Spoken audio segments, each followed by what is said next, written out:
Good morning, Sanchuka. Morning, Maivili. Kakuda? Right.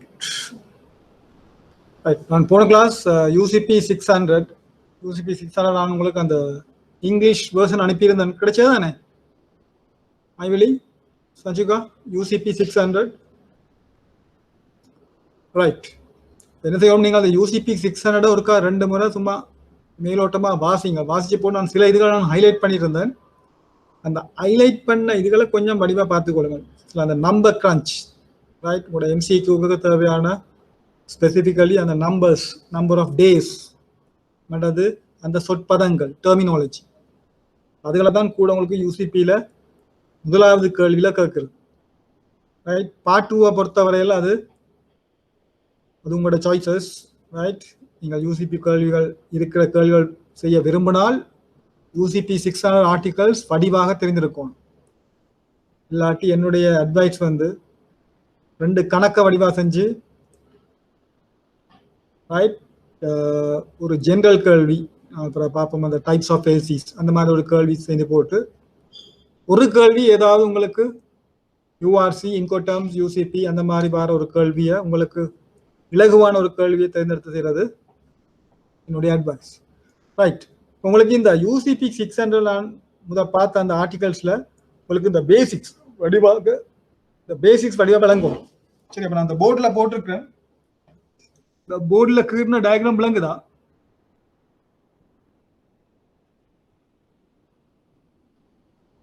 Okay மைவிலி, okay right.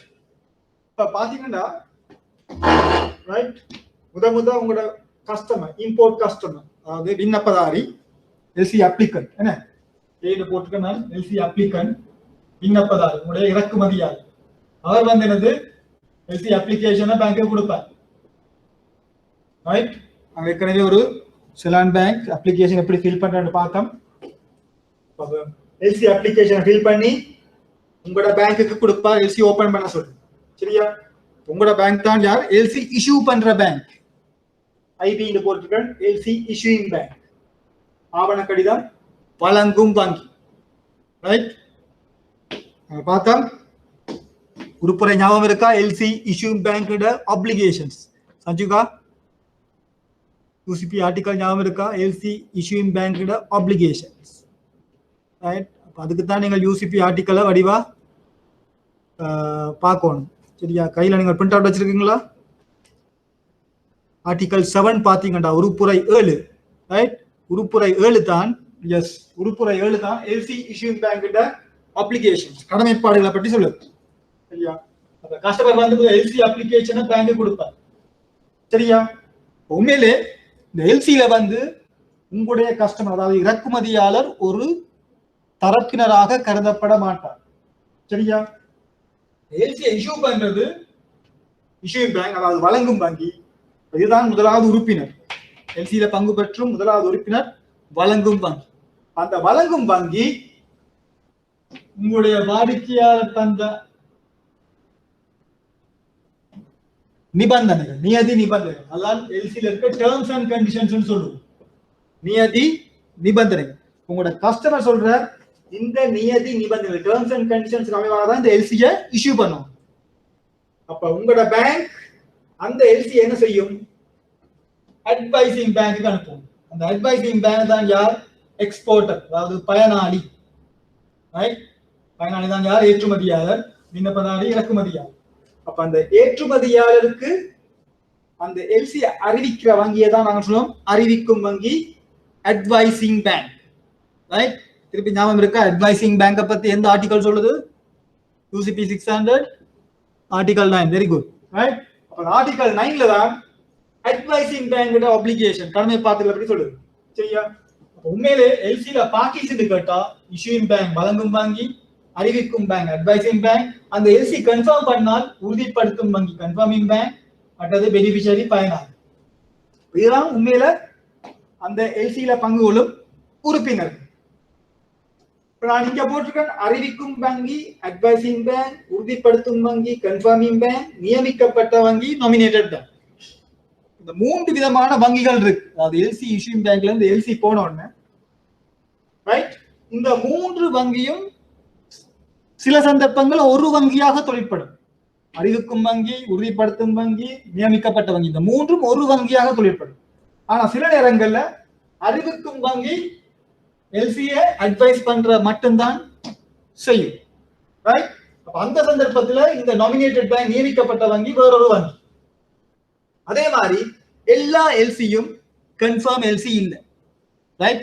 நான் சொன்னேன் ஒரு எல்சி கன்ஃபார்ம் பண்றதுக்கு என்ன காரணம்? ஏன் எல்சி கன்ஃபர்மேஷன் தரும்? சச்சுபா, என்ன ரீசன்?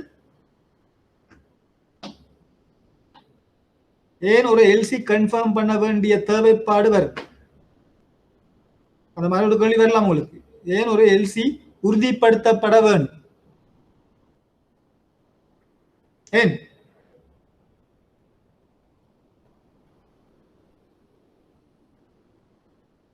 நான் சொன்ன ஞாபகம் இல்லையா?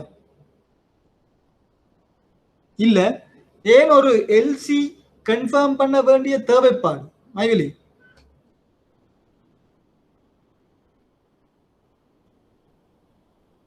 ஆம் இல்லை. நான் சொன்னேன் 2 விதமான எல்சி, அதாவது ஒன்று கன்ஃபார்ம், அடுத்து அன்கன்ஃபார்ம். அதாவது ஒன்று உறுதிப்படுத்தப்படக்கூடியது, மற்றது உறுதிப்படுத்த தேவை. சரியா? அப்ப நீங்கள் இஷ்யூ பண்ற எல்லா எல்சியுமே கன்ஃபார்ம் எல்சி இல்லை. சில சந்தர்ப்பங்கள்ல தான் அந்த எல்சியை கன்ஃபார்ம் பண்ணி சொல்லுவாங்க. அந்த கன்ஃபர்மேஷனை கேட்கிறது எக்ஸ்போர்ட்டர். ஏன் எக்ஸ்போர்ட்டர் எல்சியை கன்ஃபார்ம் பண்ண சொல்லுவார்? இந்த இஷ்யூயிங் பேங்க் கிரெடிட் ரேட்டிங், அதாவது தரநிலை, அவர் நினைப்பார் ரைட், இந்த இலங்கையில இருந்து இந்த இஷ்யூ பண்ற பேங்க் மேல தனக்கு ஒரு நம்பிக்கை இல்லை, இது ஒரு பி கிரேட் பேங்க், தனக்கு பேமெண்ட் வருமா இல்லையான்னு ஷுவர் இல்லை. அது மாதிரி இந்த இஷ்யூயிங் பேங்க் இருக்கிற கண்ட்ரி, நாட்டில் இருக்கிற பலவிதமான பிரச்சனைகள், பொருளாதார பிரச்சனையா இருக்கலாம், இல்லாட்டி உள்நாட்டுல யுத்தமா இருக்கலாம். அப்ப அந்த வித காரணத்துக்காக அந்த இஷ்யூயிங் பேங்க் இருக்கிற கண்ட்ரி ஒரு ரிஸ்க் கண்ட்ரி.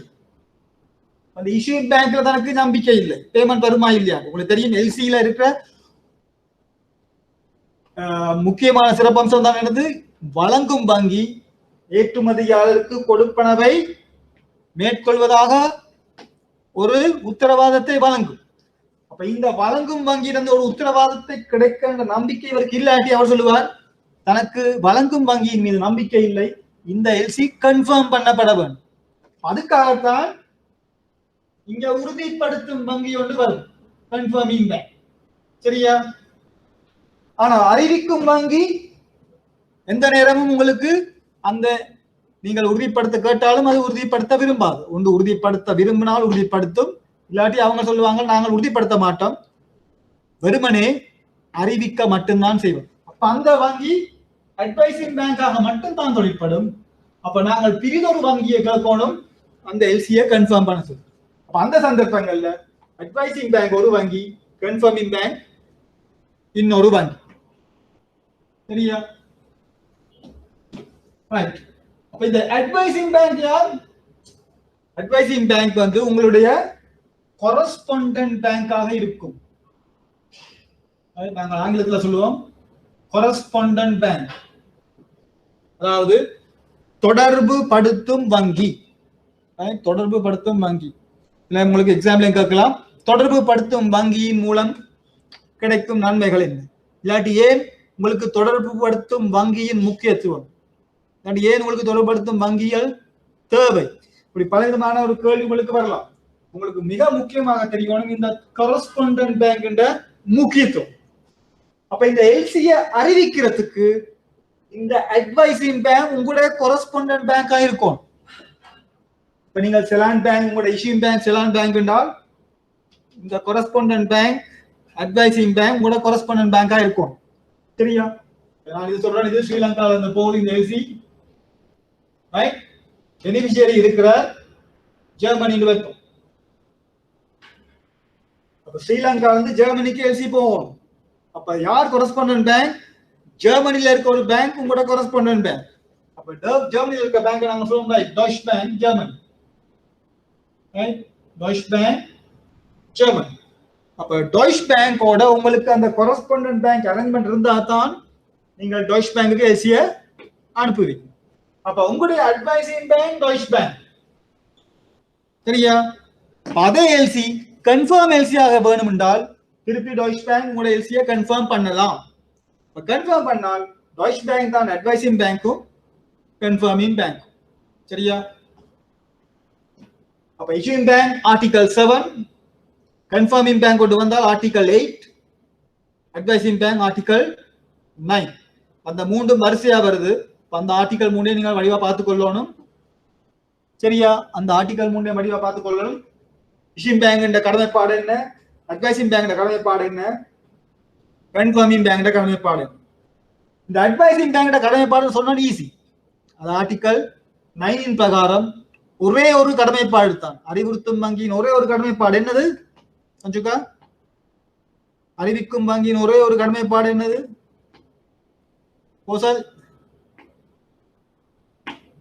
யூசிபி ஆர்டிகல் 9 பிரகாரம் அறிவிக்கும் வங்கியின் ஒரே ஒரு கடமைப்பாடு என்னது? வெளிப்படையான நம்பிக்கை தான்.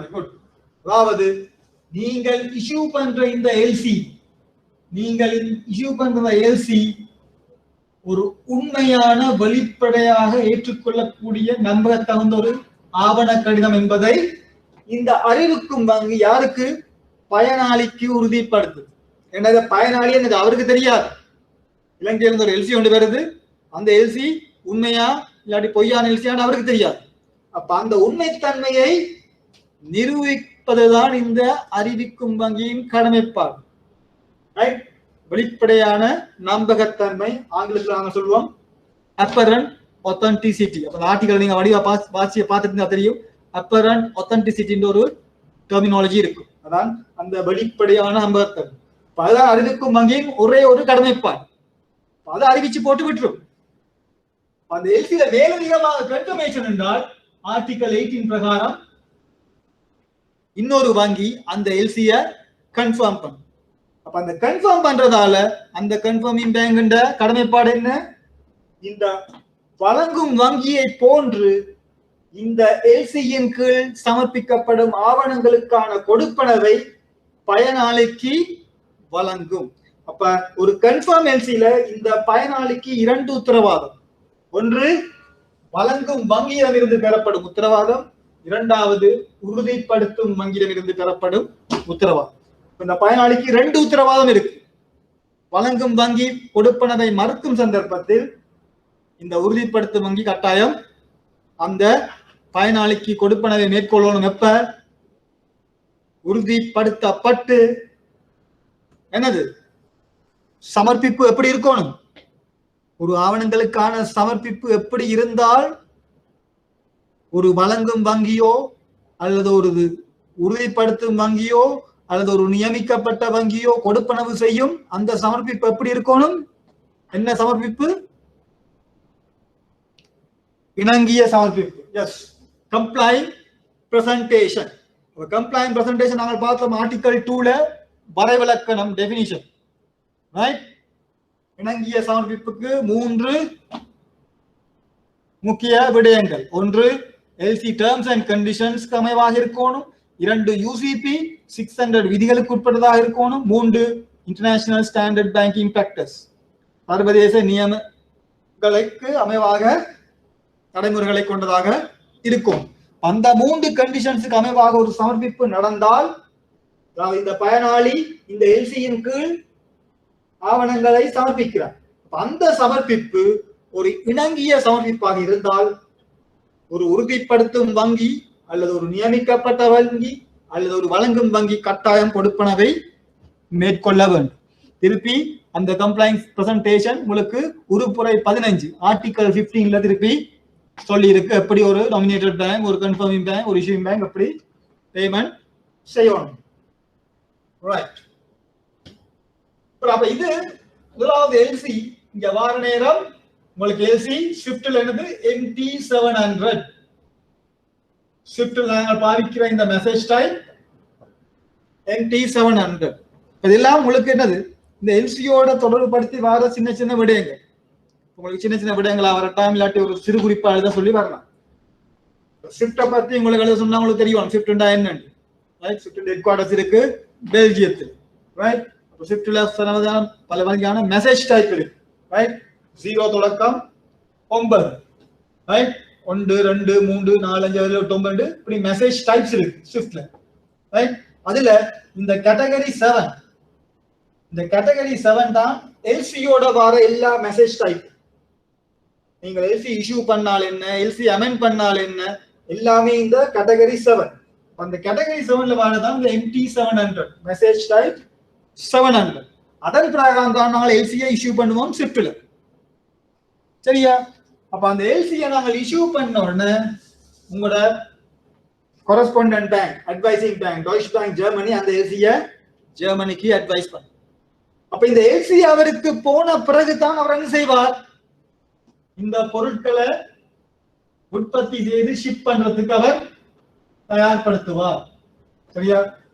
கப்பல்ல சாமான் அனுப்புறேன்னு சொல்லுவோம். அப்ப ஜெர்மனியில் இருக்கிற ஏற்றுமதியாளர் பொருட்களை உற்பத்தி செய்து கப்பல் மூலம் இலங்கைக்கு அனுப்புவார். எப்ப இந்த எல்சி அவருடைய கைக்கு வந்த பிறகுதான் அவர் ப்ரொடக்ஷன் ஸ்டார்ட் பண்ணி அவர் அந்த பொருட்களை ஏற்றுமதி செய்வார். அப்ப ஒரு பக்கம் பொருட்கள் போகும், மறுபுறம் அவர் ஆவணங்களை தன்னுடைய வங்கிக்கு சமர்ப்பிப்பார். அந்த வங்கி தான் ஒன்று அவருக்கு அந்த எல்சி அட்வைஸ் பண்ண அட்வைசிங் பேங்கா இருக்கலாம், அல்லாட்டி அந்த எல்சியை கன்ஃபார்ம் பண்ண கன்ஃபார்மிங் பேங்கா இருக்கலாம், அல்லாட்டி நீங்கள் எல்சியில குறிப்பிட்ட ஒரு நியமித்த வங்கியாக இருக்கலாம். சரியா? அது கூட எல்சியை பொறுத்து. நீங்க கன்ஃபார்ம் எல்சி என்று சொன்னால் கட்டாயம் ஆவணங்கள் கன்ஃபார்மிங் பேங்குக்கு சமர்ப்பிக்கப்பட வேண்டும். அது தெரியும். கன்ஃபார்மிங் பேங்க் கிட்ட கட்டாயம் டாக்குமெண்ட்ஸ் கன்ஃபார்மிங் பேங்குக்குள்ளால தான் உங்களுக்கு வரும். அது முதல் நியமிக்கப்பட்ட வங்கிக்கு சென்று பிறகு கன்ஃபார்மிங் பேங்குக்கு வரலாம். அது கூட எல்சியை பொறுத்து. இல்லாட்டி டைரக்டா கன்ஃபார்மிங் பேங்குக்கு டாக்குமெண்ட்ஸை சப்மிட் பண்ணலாம். பிறகு கன்ஃபார்மிங் பேங்க் இஷ்யூயிங் பேங்க்கு அந்த டாக்குமெண்ட்ஸை அனுப்பி வைக்கும். நியமிக்கப்பட்ட வங்கி உங்களுக்கு தெரியும் என்னது, நான் சொன்ன எல்சி அவைலபிலிட்டி ஆர்டிகல் 6 உறுப்புரை 6ல நாங்கள் பார்த்தோம் எல்சி அவைலபிலிட்டி. எவ்வாறு இந்த ஆவணம் கடன் ஆவண கடிதம் கிடைக்க பெறத்தக்க வழிகள்.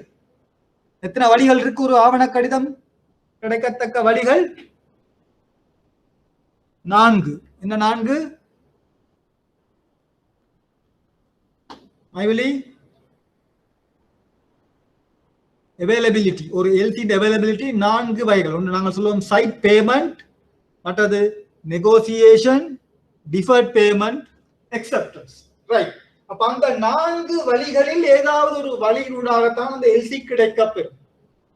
சரியா? அப்ப அங்க சொல்லுவீங்க எல்சி அவைலபிள் வித். அந்த வித் தான் யார்?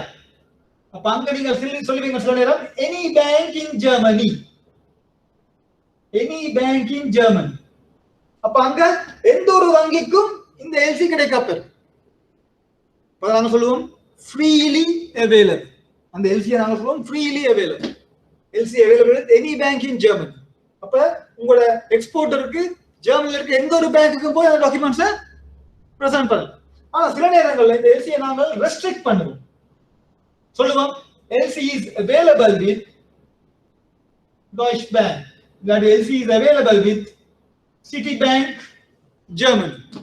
அப்ப உங்களோட கஸ்டமர் கட்டாயம் சிட்டி பேங்க் இல்லாட்டி டாய்ச் பேங்க்குக்கு தான் அந்த ஆவணங்களை சமர்ப்பிக்கும். நாங்க சொல்லுவோம் ரெஸ்ட்ரிக்டட் எல்சி.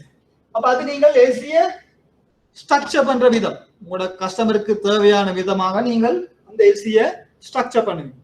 அதாவது யாருடன் எல்சி உள்ளது, எவ்வாறு ஒன்று எனி பேங்கா இருக்கலாம், இல்லாட்டி அங்க நீங்கள் ஒரு நாமினேட்டட் பேங்கை போட்டு சொல்லுவீங்க.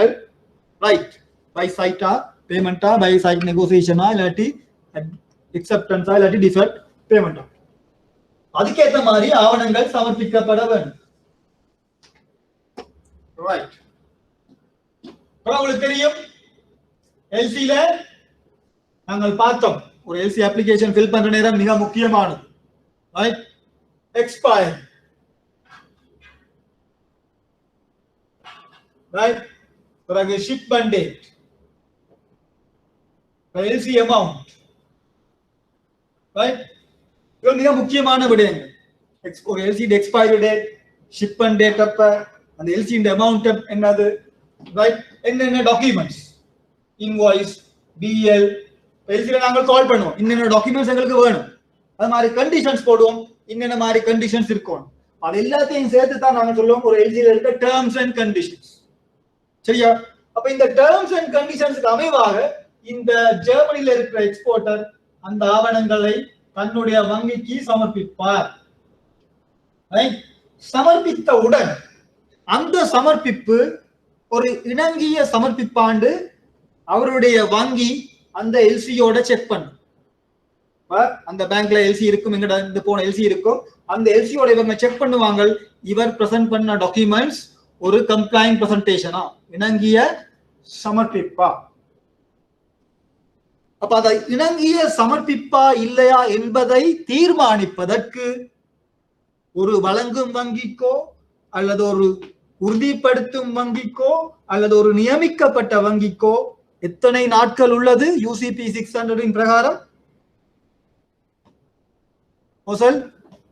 யூசிபி 600 பிரகாரம் ஒரு ஆவண சமர்ப்பிப்பு ஒரு இணங்கிய சமர்ப்பிப்பா என்பதை தீர்மானிப்பதற்கு ஒரு வங்கிக்கு எத்தனை நாட்கள் கால அவகாசம் உள்ளது?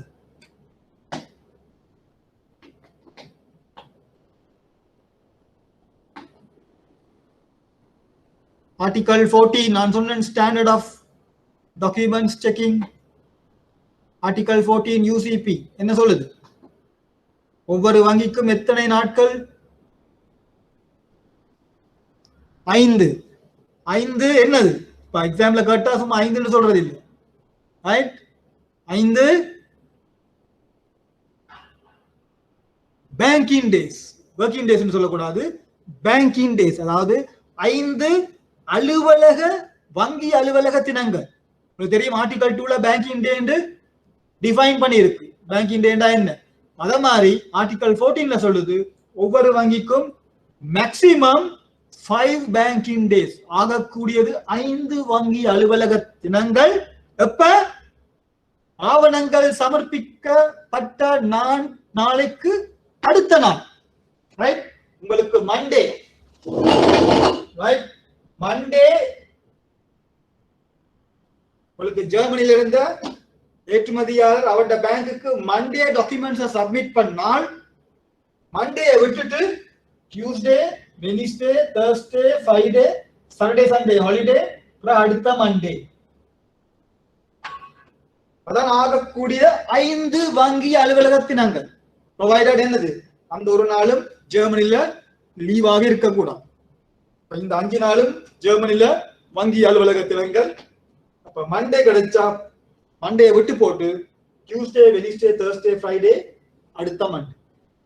அப்ப இந்த மண்டே கொடுத்த டாக்குமெண்ட்ஸுக்கு அடுத்த மண்டேக்குள்ள அந்த ஜெர்மனி பேங்க் டிசைட் பண்ணணும் அது ஒரு கம்ப்ளைங் பிரசன்டேஷனா இல்லையா.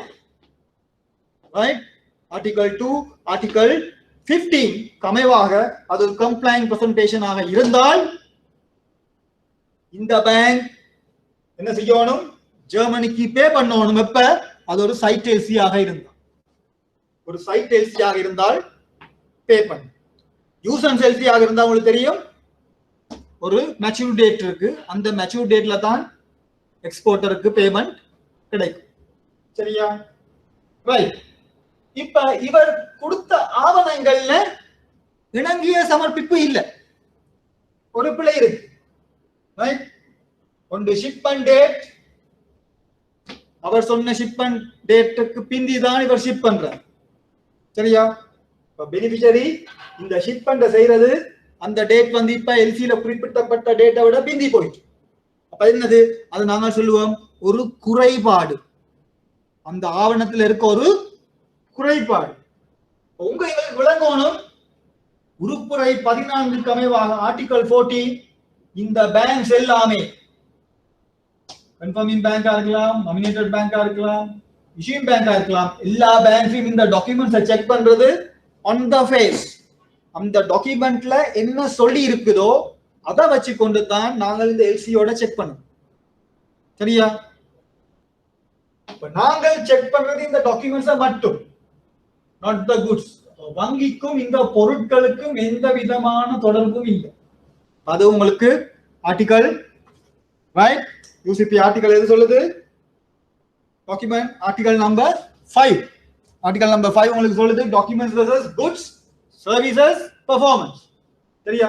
அப்ப வங்கிகளுக்கும் இந்த பொருட்கள் சேவைகள் நடத்தைகள் தொடர்பான எந்த விதமான பொறுப்பு கூறலும் இல்லை. எப்பவும் நாங்கள் ஆவணங்களை தான் பரிசோதிப்போம். அது முக்கியமாக உங்களுக்கு விளங்கும். அதுவும் யூஆர்சியில நாங்கள் பார்த்தோம், டிபிடிஏல செக் பண்ணவே தேவை. ஆனால் எல்சியில நீங்கள் கட்டாயம் ஆவண பரிசோதனையை மேற்கொள்ள வேண்டும். அப்ப நீங்கள் அவ்வாறு அந்த டாக்குமெண்ட்ஸ் அந்த ஃபேஸ் செக் பண்ணி போட்டு ஏதாவது ஒரு குறைபாடு, ரைட், இந்த எல்சியில குறிப்பிட்டப்பட்ட ஏதாவது ஒரு குறைபாடு, சில நேரம் எக்ஸ்பைரி, எல்சி எக்ஸ்பைரி உங்களுக்கு டாக்குமெண்ட்ஸ் பிரசன்ட் பண்றோம். இந்த டாக்குமெண்ட்ஸ் பிரசன்ட் பண்றது எக்ஸ்பைரி டேட்டுக்கு பிறகு. அப்ப நீங்க சொல்லுவீங்க எல்சி எக்ஸ்பயர், இல்லாட்டி எல்சி அமௌண்ட் 100,000, உங்களுக்கு டாக்குமெண்ட் சப்மிட் பண்றாங்க $120,000, அங்க $20,000 எல்சி ஓவர்ட்ரான், நாணய கடிதத்தின் தொகை மீறப்பட்டுள்ளது, எக்ஸ்பைரிண்டா காலாவதி ஆகிவிட்டது, ஷிப்மெண்ட் கப்பல் பிந்திய கப்பல் ஏற்றம், இல்லாட்டி நீங்கள் கோரிய ஆவணங்கள் ஒன்று சமர்ப்பிக்கப்படவில்லை, அப்ப டாக்குமெண்ட் நம்பர் 5 நாட் பிரசன்ட், இல்லாட்டி நீங்கள் ஒரு கண்டிஷன் போடுறீங்க, அந்த கண்டிஷன் நாட் அடியட், அப்படி அந்த மாதிரி பலவிதமான குறைபாடுகள். அந்த குறைபாடுகளை நாங்கள் சொல்லுவோம் டிஸ்கிரிபன்சிஸ். ஆவணங்களில் உள்ள குறைபாடுகளை நாங்கள் சொல்லுவோம் டிஸ்கிரிபன்சிஸ்.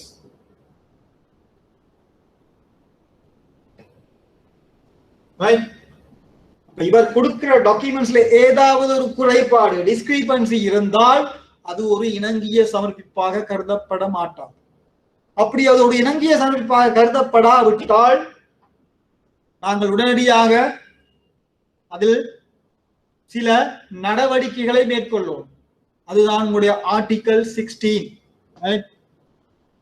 நான் கொடுத்த அந்த தொகுப்புல பாத்தீங்கன்னா ஆர்டிகல் 16 இந்த டிஸ்கிரிபன்சிஸ் பத்தி சொல்லுது. மிக முக்கியமான ஒரு ஆர்டிகல், யூசிபியில இருக்கிற ஆர்டிகல். உடைய 2019 பேப்பர்லயும் வந்த ஒரு கல்வி. Right right. அப்ப அந்த மாதிரி ஆவணங்கள் ஏதாவது குறைபாடுகள் இருந்தால் நீங்கள் அந்த குறைபாடுகளுக்கு என்ன நடவடிக்கைகளை மேற்கொள்ள வேண்டும் என்பது ஆர்டிகல் 16 சொல்லுது. ரைட். பிறகு இன்னொரு விடயத்தை நீங்க உங்களுக்கு சொல்லணும்.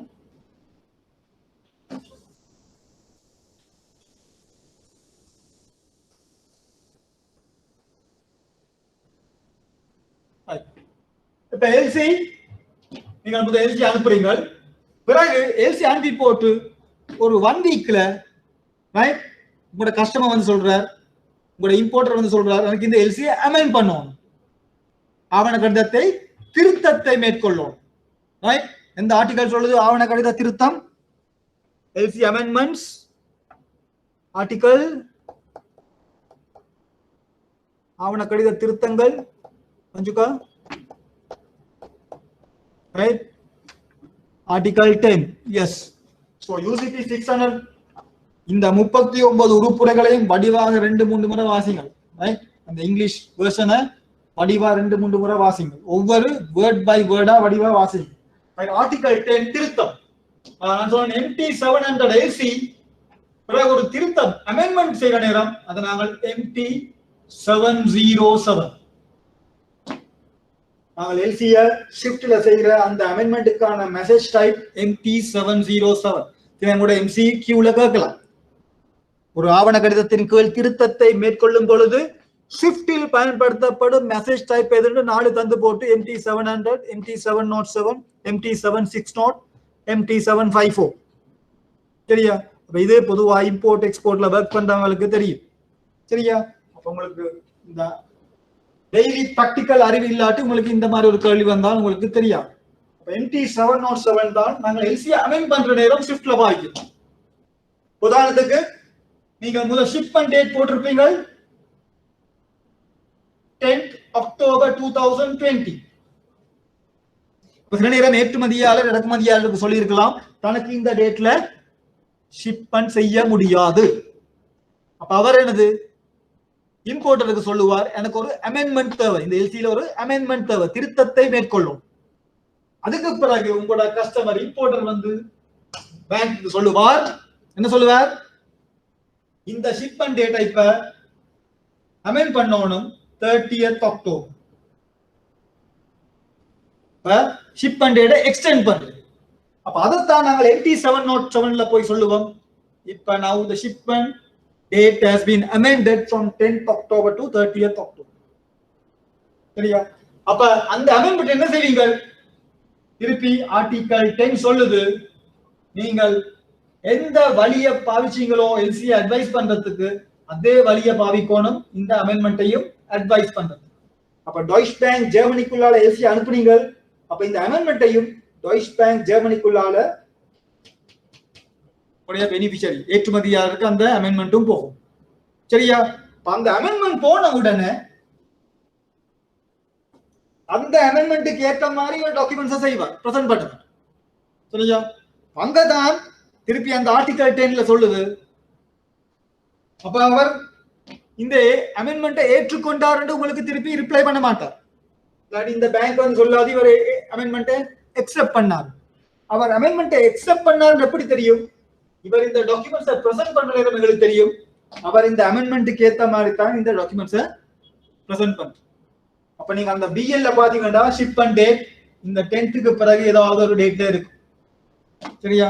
அப்ப இந்த அமெண்ட்மெண்ட்டுக்கு ஏத்தவாறு அவர் டாக்குமெண்ட்ஸை பிரசன்ட் பண்றோம். இதுகள் எல்லாம் நாங்கள் இந்த டிஸ்கிரிபன்சிஸ் குறைபாடுகள் அதுகளை தேர்ந்தெடுக்கிறதுக்கு நாங்கள் பாவிக்கிற மிக முக்கியமான இந்த UCP 600 விதிகள். அது நீங்கள் டாக்குமெண்ட் செக்கிங் ஆவணங்களை பரிசோதிப்பதன் மூலம் தான் அந்த அறிவு உங்களுக்கு வரும், எப்படி இந்த அமெண்ட்மெண்ட்ஸ் எக்ஸெப்ட் பண்ணி இருக்கா இல்லையா. ஒரு எல்சிலக்கான அமெண்ட்மெண்ட்ஸ் இருக்கும், அப்போ ஒவ்வொரு அமெண்ட்மெண்ட்ஸும் எக்ஸெப்ட் பண்ணி இருக்கா இல்லையா. அப்புறம் அது ஆர்டிகல் 10 சொல்லுது என்னது, பகுதி அளவில் திருத்தங்களை ஏற்றுக்கொள்ள முடியாது. நான் என்ன சொன்னேன், நீங்க ஒரு அமெண்ட்மெண்ட் செய்றீங்களா, 5 அமெண்ட்மெண்ட் இருக்கு, ஒரே அமெண்ட்மெண்ட்ல 5 அமெண்ட்மெண்ட் 5 திருத்தங்களை மேற்கொள்றீங்க. அந்த 5ல பெனிஃபிஷரிக்கு வெறும் 3 அமெண்ட்மெண்ட் எடுத்து போட்டு 2 ரிஜெக்ட் பண்ணலாம், அது செய்யலாம். அவர் எக்ஸெப்ட் பண்ணால் எல்லாத்தையும் எக்ஸெப்ட் பண்ணணும், ரிஜெக்ட் பண்ணால் எல்லாத்தையும் ரிஜெக்ட் பண்ணணும். பகுதி அளவில் அவருக்கு ஏற்றுக்கொள்ள முடியாது. அதுவும் உறுப்புரை 10 ஆர்டிகல் 10 திருத்தத்துல உங்களுக்கு UCP 600 சொல்லும். சரியா? அது வடிவா வழங்கணும். எத்தனை திருத்தங்கள் இருக்கோ ஒரு திருத்தம், அது ஒரு அமெண்ட்மெண்ட்ல இருக்கிற அனைத்து விடயங்களையும் அவர் ஏற்றுக்கொள்ளணும், பகுதி அளவுல ஏற்றுக்கொள்ள முடியாது, அது விளங்கும். சரியா? இப்ப நான் போனவரை பார்த்த அந்த ஆர்டிகல்ஸ் எல்லாத்தையும் உங்களுக்கு நான் ஒரு ரீகேப், அதாவது இந்த ஒரு மாதிரி படத்துடன் உங்களுக்கு நான் இந்த உருப்புரைகளை எவ்வாறு பார்க்கணுன்றதுக்கு நான் ஒரு விளக்கத்தை நான் கொடுக்கிறேன். சரியா? சில நேரம் உங்களுக்கு அந்த ஆர்டிக்கலை வாசிக்க நேரம் விளங்காது. சரியா? இந்த மாதிரி ஒரு டயக்ராத்தை போட்டு உங்களுக்கு விளங்கப்படுத்தினால் விளங்கணும்னு நினைக்கிறேன். ரைட்? Article 10 amendments.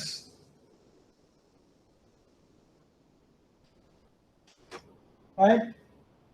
பிறகு ஆர்டிக்கல் 13 நாம் இருக்கும் பேங்க் டு பேங்க் ரீம்பர்ஸ், வங்கிகளுக்கு இடையிலான கொடுப்பனவனுக்கான மீளளிப்பு ஒழுங்குமுறை. ரைட்? ஆர்டிகல் 13. ஆர்டிகல் 13 நான் உங்களுக்கு சொன்னேன் என்னது, யூசிபி 600ல ஆர்டிகல் 13ல சொல்லி இருந்தாலும் அந்த வங்கிகளுக்கு இடையிலான மீளளிப்பு, பேங்க் டு பேங்க் ரீம்பர்ஸ்மென்ட் கவர்ன் பண்றதுக்கு தனி ஒரு விதிகள் உண்டு. என்ன விதி அது? வங்கிகளுக்கு இடையிலான மீளளிப்பு விதிகள், கொடுப்பனவு மீளளிப்புகளுக்கான தனியான ஒரு விதிகள் ஐசிசி. S, URR 725. ரைட்? அப்ப அந்த ஆர்டிகல் 13 யூசிபியோட நீங்கள் இதை கனெக்ட் பண்ணணும். URR 725 அங்க மொத்தம் 17 உறுப்புரைகள் இருக்கு. ரைட்? 17ல சில உறுப்புரைகள் மிக முக்கியமானது. ரைட்? இந்த 17 ஆர்டிகல்ல சில உறுப்புரைகள் மிக முக்கியமானது. ரைட்? அப்ப இங்க இந்த URR எப்படி நாங்க தொடர்படுத்துறோம்? உதாரணத்துக்கு வச்சுக்கொள்வோம், இந்த எல்சியை நீங்கள் கன்ஃபார்ம் பண்ண சொல்றீங்க. கன்ஃபார்மிங் பேங்க் அந்த எல்சியை கன்ஃபார்ம் பண்ணு. ரைட்? இப்ப நீங்க எல்சி இஷ்யூ பண்றீங்க $500,000, $5 லட்சம் பெறுமதியான ஒரு எல்சியை நீங்கள் ஜெர்மனிக்கு அனுப்புறீங்க. ரைட்? ரைட்? டாய்ச் பேங்குக்குள்ளால போகும். ரைட்? இப்ப exporter, right, confirm LC, German bank இவர் இந்த டாக்குமெண்ட்ஸை பிரசன்ட் பண்றார். Compliant presentation, confirm LC, compliant presentation, sight LC. Right? நீங்க சொல்றீங்க available by negotiation. Right? Sight LC available by negotiation. Right? அப்ப பேரம் பேசுதல் மூலம் இந்த எல்சி கிடைக்கப்பெறும். Right? Confirm LC. Right? Confirm LC அங்க வந்து நாங்க பொதுவா கன்ஃபார்ம் ஆனது சைட் பேமெண்ட் வரும். சரியா? அப்ப என்ன செய்யும் இந்த எக்ஸ்போர்ட்டர்? அந்த 500,000 கான கம்ப்ளைண்ட் செட் ஆஃப் டாக்குமெண்ட்ஸை பிரசன்ட் பண்ணுவார் அந்த ஜெர்மன் பேங்க். ரைட்? அப்ப அந்த கன்ஃபார்ம் எல்சில நாங்கள் போடுவோம், எல்சில ஒரு பேமெண்ட் இன்ஸ்ட்ரக்ஷன்ல போடுவோம். Right? You are authorized to claim reimbursement.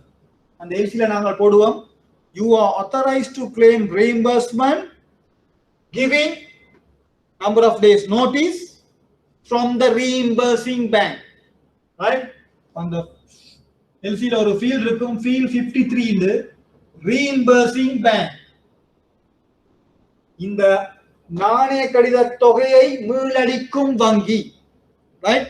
திருப்பி பாத்தீங்கன்னா அந்த URR விதிகளின் பிரகாரம்,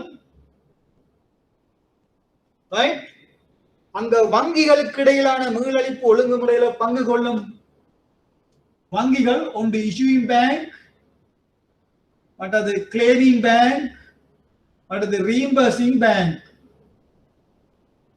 issuing bank, claiming bank, reimbursing bank. Issuing bank தான் யார்? எல்சி இஷ்யூ பண்ற பேங்க். எல்சி இஷ்யூ பண்ற பேங்க். ரைட்? இந்த ரீஇம்பர்சிங் பேங்க் தான் அந்த எல்சிக்கான கொடுப்பனவை மீளளிக்கும் வங்கி. சரியா? அப்ப உங்களுக்கு தெரியும், இந்த கன்ஃபார்மிங் பேங்க் எக்ஸ்போர்ட்டருக்கு பே பண்ணிட்டு இந்த $500,000 பே பண்ணி போட்டு அந்த கன்ஃபார்மிங் பேங்க் அந்த காசை தாங்கள் ரீஇம்பர்ஸ் பண்ணணும். யார்கிட்ட போய் ரீஇம்பர்ஸ் பண்ணணும்? எங்கட யூஎஸ் நொஸ்ட்ரோ அக்கவுண்ட்ல. அப்போ உங்களோட நொஸ்ட்ரோ அக்கவுண்ட் நாங்க சொல்லுவோம் ஸ்டாண்டர்ட் சார்ட்டர்ட் பேங்க் நியூயார்க். அப்ப எல்சில நீங்க சொல்லுவீங்க ஃபீல் 53ல ரீஇம்பர்சிங் பேங்க் வந்து ஸ்டாண்டர்ட் சார்ட்டர்ட் பேங்க் நியூயார்க். இது எல்சில நீங்க சொல்லணும். அப்ப ஜெர்மன் பேங்குக்கு தெரியும் எங்க போய் இந்த கொடுப்பனவுக்கான மீளளிப்பை மேற்கொள்ளலாம். ரைட்? அப்ப இந்த ஜெர்மன் பேங்கை தான் நாங்கள் சொல்லுவோம் கிளைமிங் பேங்க், கோரும் வங்கி. வழங்கும் வங்கி அந்த கொடுப்பனவை கோரும் வங்கி, அந்த கொடுப்பனவை மீளளிக்கும் வங்கி. இந்த மூன்று தான் மிக முக்கியமான உறுப்பினர்கள் URR 725. ஒவ்வொரு விதிகளுக்கு அமைவாக இந்த பங்கு கொள்ளும் உறுப்பினர்கள் நாங்கள் யூஸ் பண்ற டெர்மினாலஜி வித்தியாசம். சரியா? அப்ப இந்த கன்ஃபர்மிங் பேங்க் தான் உங்களோட கிளைமிங் பேங்க். கன்ஃபர்மிங் பேங்க் ஜெர்மனுக்கு, ஜெர்மன்ல உள்ள எக்ஸ்போர்ட்டருக்கு பேமெண்ட் செய்து போட்டு அதற்கான கொடுப்பனவை உங்களுடைய ரீஇம்பர்சிங் பேங்க்ல இருந்து கிளைம் பண்ணு. அப்ப இந்த கிளைமிங் பேங்க் என்ன செய்வாங்க? இந்த ரீஇம்பர்சிங் பேங்க்ல இருந்து பணத்தை கிளைம் பண்ணுவாங்க. அந்த நேரம் கிளைமிங் பேங்க்ல இருந்து ரீஇம்பர்சிங் பேங்க்குக்கு போற அந்த ரீஇம்பர்ஸ்மென்ட் கிளைம் ஷீட்ல MT742 மெசேஜ் டைப்ல கிளைமிங் பேங்க் ரீஇம்பர்சிங் பேங்க்ல இருந்து காசை கிளைம் பண்ணுவோம். ரைட்? இத நாங்கள் எல்சிஐ இஷ்யூ பண்ற நேரம் நாங்கள் இஷ்யூங் பேங்க் இந்த ரீஇம்பர்சிங் பேங்க்குக்கு ஒரு மெசேஜ் அனுப்புவோம். அது MT740. ரைட்? வழங்கும் வங்கியிலிருந்து மீளளிக்கும் வங்கிக்கு, இஷ்யூங் பேங்க்ல இருந்து ரீஇம்பர்சிங் பேங்க்குக்கு போற message type MT740. Climbing bank கோரும் வங்கியிலிருந்து ரீஇம்பர்சிங் பேங்க்குக்கு போற மெசேஜ் டைப் MT742.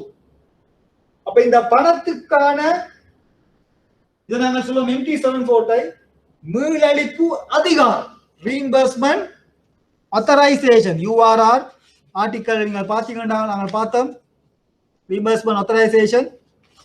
Right?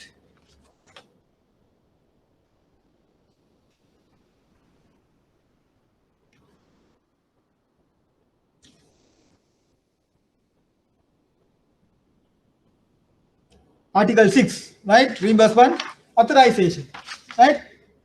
அப்ப இந்த issuing bank நீங்கள் முன்கூட்டியே இந்த reimbursing பேங்க்குக்கு இந்த authorization அனுப்பியிருக்கோம். reimbursement authorization, மீளளிப்பு அதிகாரம். நீங்கள் இந்த அதிகாரத்தை கொடுத்தால்தான் இவங்க என்ன செய்வாங்க? அந்த பேமெண்ட்டை செய்வாங்க.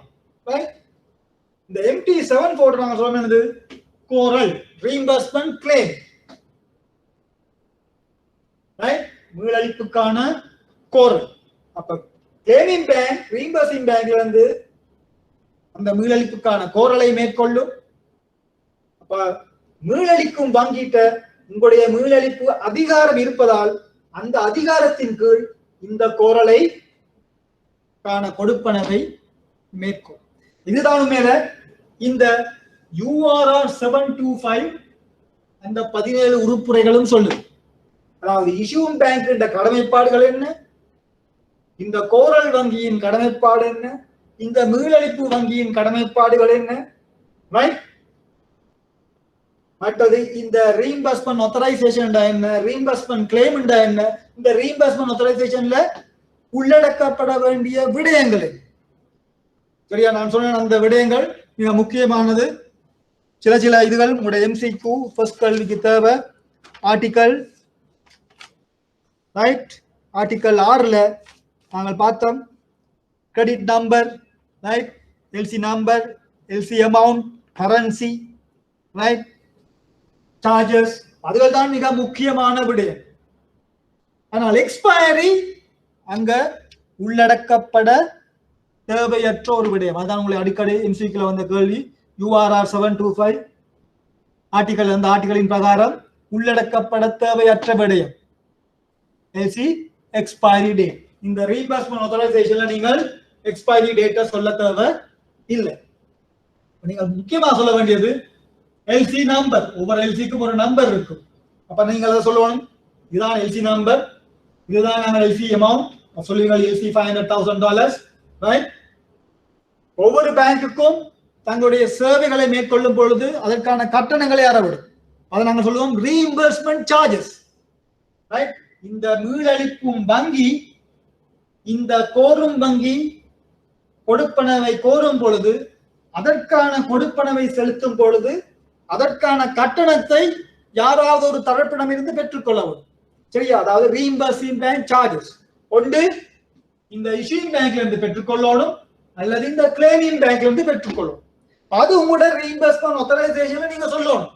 இந்த ரீஇம்பர்சிங் பேங்க்ல சார்ஜஸை யார் பே பண்ணும்? இந்த மாதிரி விடயங்கள் தான் இந்த ரீஇம்பர்ஸ்மென்ட் ஆத்தரைசேஷன்ல கூறப்பட்டிருக்கு. இதுவும் உங்களுடைய யூஆர்ஆர் ஆர்டிக்கல் முதலாவது கேள்வியில் வந்தால் எஸ் உங்களுக்கு நம்பர் கிரன்ச் சின்ன சின்ன இதை கேட்பாங்க. அதே இது பார்ட் 2ல கேட்டால் ஒரு தனி கேள்வி, அதாவது ஒரு கேள்வியில ஒரு பகுதியாக கேட்கப்பட்டிருக்கு. 2019 மார்ச் செப்டம்பர் 2 பேப்பர்லையும் யூஆர்ஆர் ஒரு ஆர்டிக்கல்ல தந்து போட்டு ஒரு பகுதியாக 5 புள்ளிகளுக்கு உங்களுக்கு கேட்டிருக்கு. இப்ப இந்த யூஆர்ஆர் விதிகளையும் நீங்கள் கற்க வேண்டிய கடமைப்பாட்டில் உள்ளீர்கள். அதாவது ஒரு அந்த மாதிரி ஒரு கேள்வி, அதாவது யூசிபி யூஆர்ஆர் எல்லாம் சேர்ந்துதான் இப்போ ஒரு கேள்வி உங்களுக்கு தரப்படுது. ரைட். அப்ப இங்க உங்களுக்கு விளங்கணும், எல்சி இஷ்யூ பண்ற நேரமே நீங்கள் MT740 அனுப்புவீங்க. யாருக்கு? உங்களோட ரீஇம்பர்சிங் பேங்க். சரியா? இப்ப இந்த ரீஇம்பர்சிங் பேங்க் நீங்கள் கொடுத்த தகவல்களின் பிரகாரம் தான் அந்த கொடுப்பனவை இந்த கிளைமிங் பேங்குக்கு செய்யும். சரியா? இன்னொரு முக்கியமான விடயம் யூஆர்ஆர்ல நோட் பண்ணிக்கொள்ளுங்க. யூஆர்ஆர் 725ல ஆர்டிக்கல்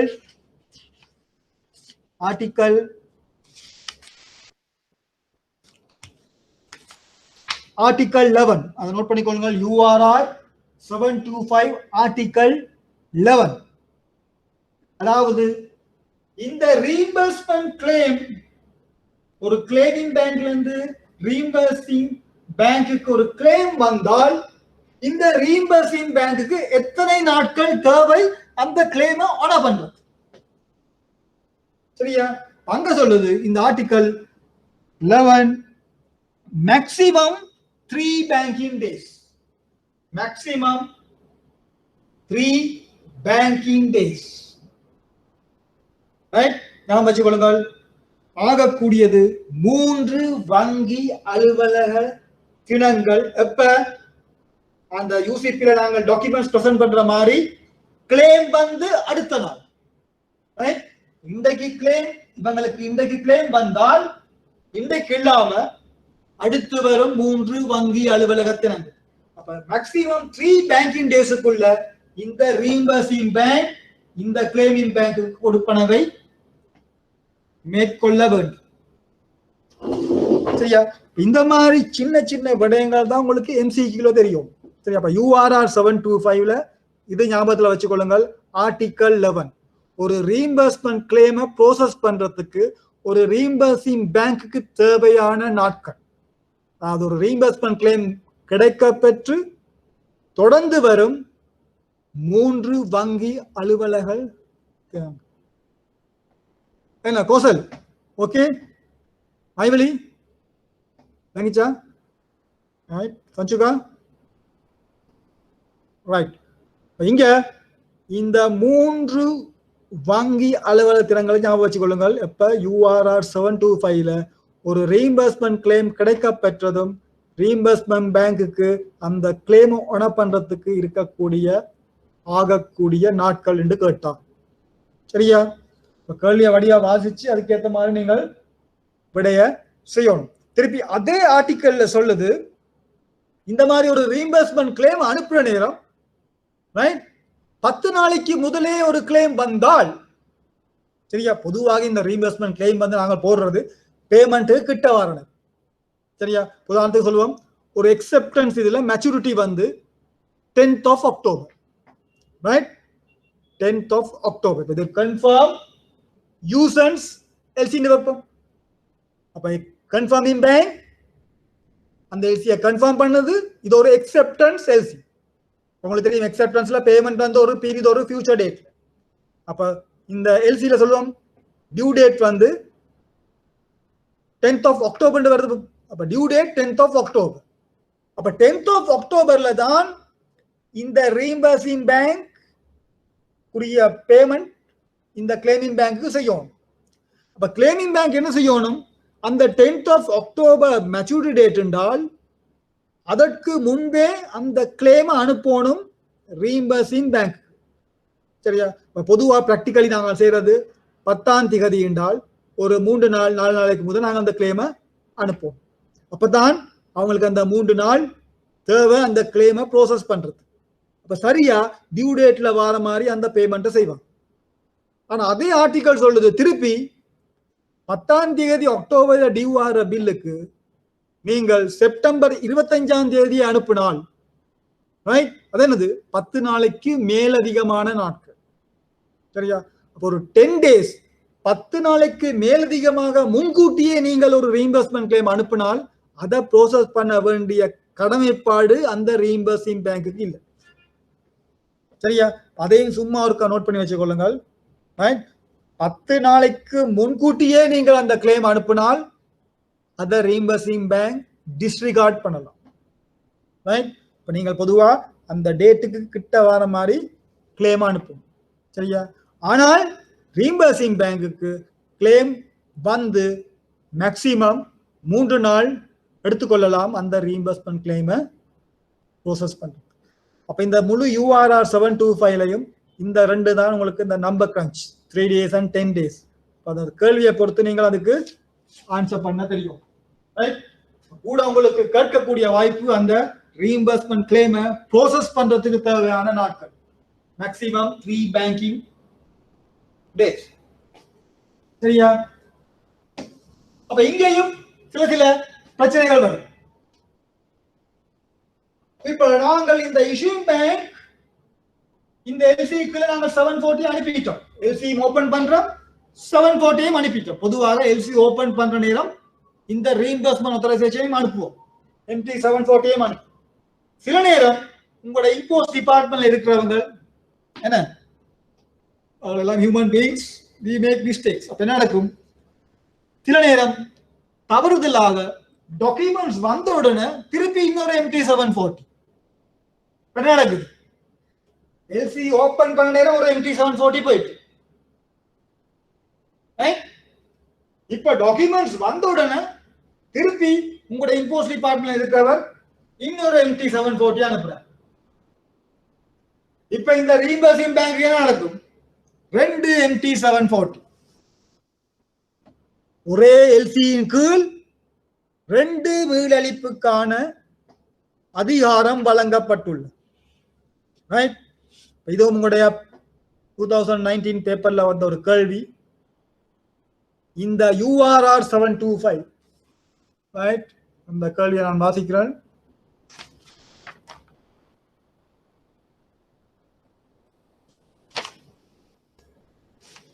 Yes. 2019 மார்ச்ல வந்த 4வது கேள்வியில 2ஆம் பகுதி. URR 725 இன் கீழ் நாணய சரி அது இல்ல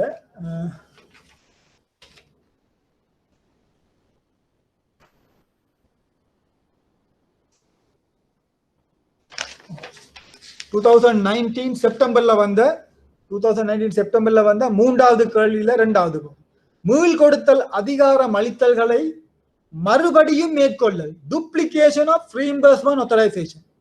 அப்ப இங்க MT 740 நீங்க டூப்ளிகேட் பண்றீங்க. ரைட், மீள் கொடுத்தல் அதிகாரம் அளித்தல்களை மறுபடியும் மேற்கொள்ளல் சம்பந்தமான URR 725 இன் 12வது உறுப்புரையை விவரிக்கிறது. சரியா? அங்க 12வது உறுப்புரை உங்களுக்கு தெரியும், 17 ஆர்டிகல் தான் இருக்கு. 12வது உறுப்புரை தான் இந்த டூப்ளிகேஷன் ஆஃப் ரீஇம்பர்ஸ்மென்ட் ஆத்தரைசேஷனை பத்தி கைக்கு.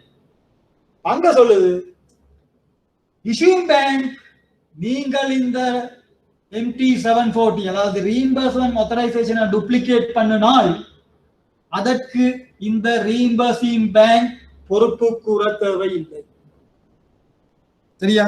அத வடிவா ஞாபகத்துல வச்சுக்கொள்ளுங்க.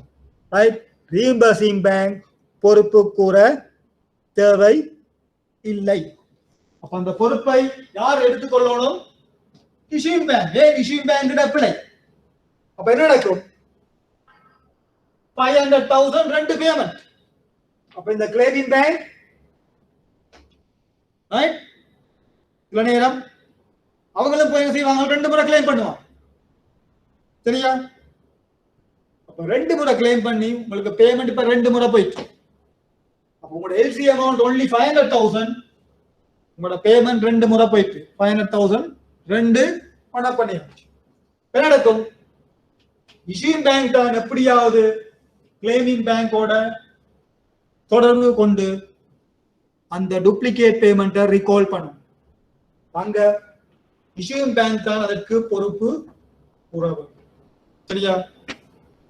இந்த யூஆர்ஆர் ஆர்டிகலை பாத்தீங்கன்னா நிறைய ஆர்டிகல்களை இந்த ரீஇம்பர்சிங் பேங்க் கன விதத்துல அப்ளிகேஷன் அவங்களுடைய கடமைப்பாடுகள்ல இருந்து விலக்களிக்கப்பட்டது. கூட அதிகமான இதுகளுக்கு இந்த இஷ்யூயிங் பேங்க் தான் பொறுப்பு கூற வேண்டிய அவசியம் ஏற்படும். நாங்கள் தான் இந்த ரீஇம்பர்சிங் பேங்கோட தொழிற்பாட்டை வேண்டி நிற்கும். அப்ப நாங்கள் தான் கவனமா இருக்கணும், ஏதாவது பிளவிடாம இருக்கு. மற்றது இந்த ரீஇம்பர்சிங் பேங்குக்கு இந்த எல்சியை பத்தியோ எல்சியில காப்பி அனுப்பவோ ஒன்றும் தேவை. அவங்களுக்கு இந்த எல்சி காப்பி ரைட் இந்த டாக்குமெண்ட்ஸ் கம்ப்ளைண்ட் பிரசன்டேஷனா அதான் ஒன்றும் பார்க்க மாட்டாங்க. அவங்க பணம் பண்றது எப்படி? எங்கட NT 740 நாங்கள் கொடுத்த விடயங்கள் மற்றும் கருத்தில் கொண்டு எந்த பேங்க்ல இருந்து கிளைம் வருதோ அந்த பேங்குக்கு பேமெண்ட் பண்ற மட்டும்தான் இவங்களுடைய கணக்கு. அப்ப இஷ்யூயிங் பேங்க் தான் கவனமா இருக்கணும், இந்த ரீஇம்பர்ஸ்மென்ட் ஆத்தரைசேஷன் அனுப்பணும். அதுதான் இந்த யூசிபி ஆர்டிகல் 13ஓட உங்களுடைய URR 725 தொடர்பு படுத்தும் முறை. எல்ஜியில பாத்தீங்கன்னா கூட எல்லாம் ஒன்றுக்குள்ள ஒன்று பின்னிணைக்கப்பட்டுள்ளது.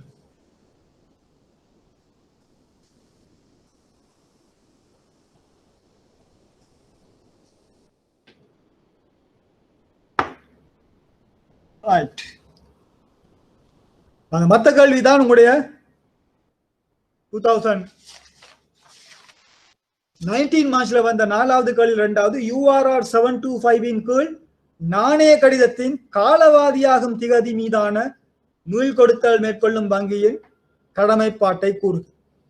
சரியா? அதான் உங்களுக்கு தெரியும், எக்ஸ்பைரி டேட்டை பத்தி கணக்கெடுக்க தேவை இல்லை. அது உங்களோட URR ஆர்டிக்கலை வாசிச்சாலும் உங்களுக்கு விளங்கும். ஆர்டிக்கல் 7 ஆர்டிகல் 7ல தான் உங்களுக்கு ரீஇம்பர்ஸ்மென்ட் ஆத்தரைசேஷன்ல எக்ஸ்பைரியை பத்தி சொல்லுது. சரியா?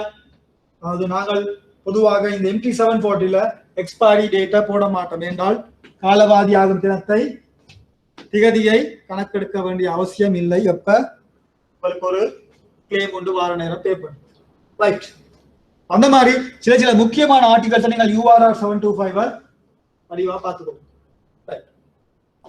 உங்களுக்கு இப்ப இந்த உறுப்பினர்கள் ஆர்டிகல் 1 to 15 நாங்கள் பார்த்தோம் யூசிபி. ஆர்டிகல் 16 to 30 நாங்கள் பார்க்க போறோம். Article 16 to 39. இந்த ஆர்டிகல் 16 இதுல நாங்கள் சில முக்கியமான ஆர்டிகல்ஸை பார்ப்போம். ஆர்டிகல் 16 மிக முக்கியமான ஒரு ஆர்டிகல். அங்கதான் நான் சொன்னேன், குறைபாடுகள் டிஸ்கிரிபன்சிஸ் உள்ள பொழுது அது ஒரு கம்ப்ளைண்ட் பிரசன்டேஷனாக கருதப்பட மாட்டாது. அந்த மாதிரி ஒரு சந்தர்ப்பத்தில் இந்த ஆர்டிகல் 16 என்ன சொல்லுது? சரியா? இந்த ஆர்டிகல் 16 என்ன சொல்லுது என்றால்,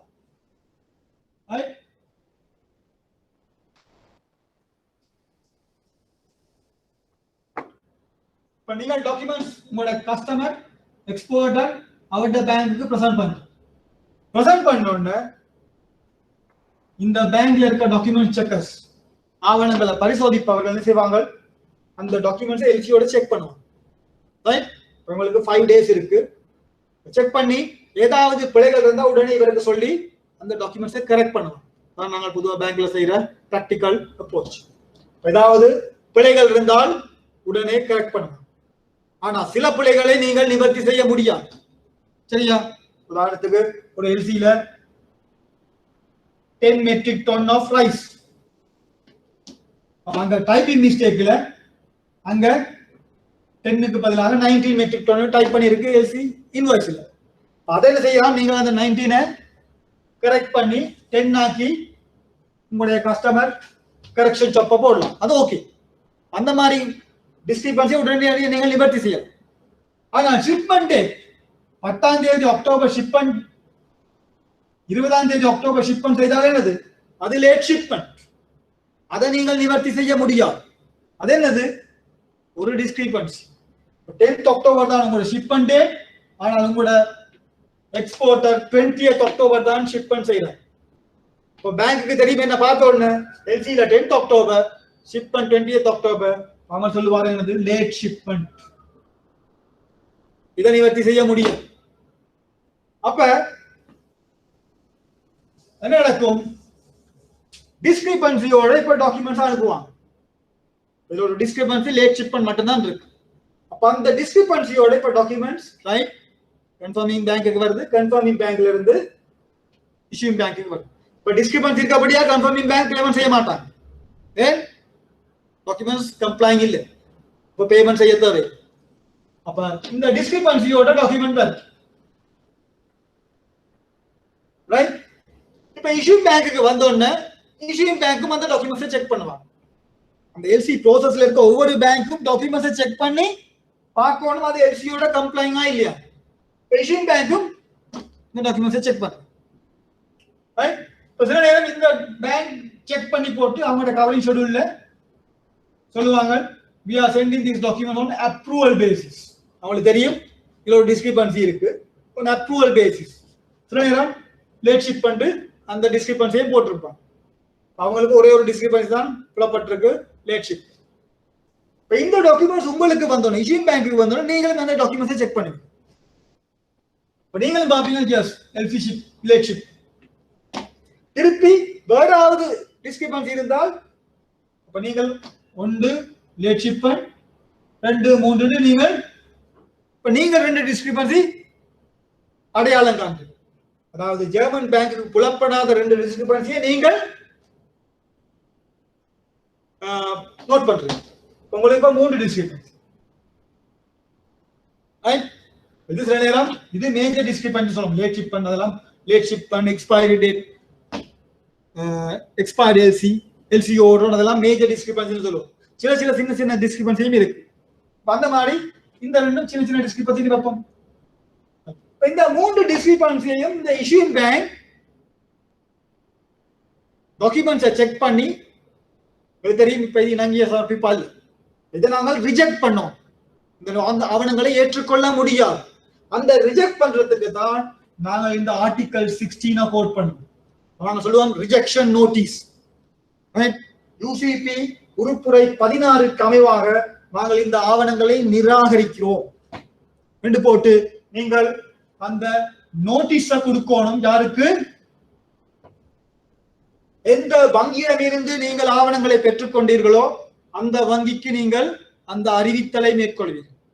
அந்த அறிவிப்புல தான் என்னென்ன விடயங்கள் உள்ளடக்கப்பட வேண்டும் என்று இந்த யூசிபி சொல்லும். அது உங்களுக்கு ஒரு முறை அந்த கேள்வி சரியா.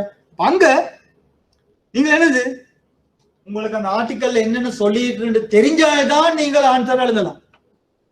சும்மா உங்களுக்கு நினைச்ச மாதிரி நீங்கள் ஆன்சர் எழுதலாம். அதுதான் அங்க யூசிபி 600 பொதுவாக உங்களுக்கு புள்ளிகள் மார்க்ஸ் எடுக்கிறதுக்கு கஷ்டம். காரணம் வடிவாக ஒவ்வொரு ஆர்டிக்கலையும் என்ன சொல்லி இருக்கின்றதை நீங்கள் தெளிவாக கூறணும் சரியா. அந்த உள்ளடக்கப்பட்ட விடயங்களும் நீங்கள் வடிவாக சொல்லுவோம். இந்த ரிஜெக்ஷன்ல நீங்கள் சொல்லுங்க முதலாவது அந்த ஒவ்வொரு டிஸ்கிரிபன்சியும் நீங்கள் சிங்கிள் நோட்டீஸ் ஒரு தனி அறிவிப்புல சொல்லுவோம். இன்றைக்கு ஒரு டிஸ்கிரிபன்சியை பார்த்துட்டு இன்றைக்கு ஒரு டிஸ்கிரிபன்சி நோட்டீஸ், நாளைக்கு இன்னொரு டிஸ்கிரிபன்சி எடுத்துக்கொண்டு நாளைக்கு இன்னொரு நோட்டீஸ், அப்படி மல்டிபிள் நோட்டீஸ் அனுப்பலாம். ஒரு சிங்கிள் நோட்டீஸ்ல நீங்கள் சொல்லணும் இதுதான் நாங்கள் இந்த ஆவணங்களில் அடையாளம் கண்ட குறைபாடுகள். சில நேரம் இந்த குறைபாடுகள்ல டிஸ்பியூட்ஸ் தரும். நீங்கள் சொல்ற டிஸ்கிரிபன்சி அவங்களை ஏற்றுக்கொள்ள மாட்டாங்க. சரியா?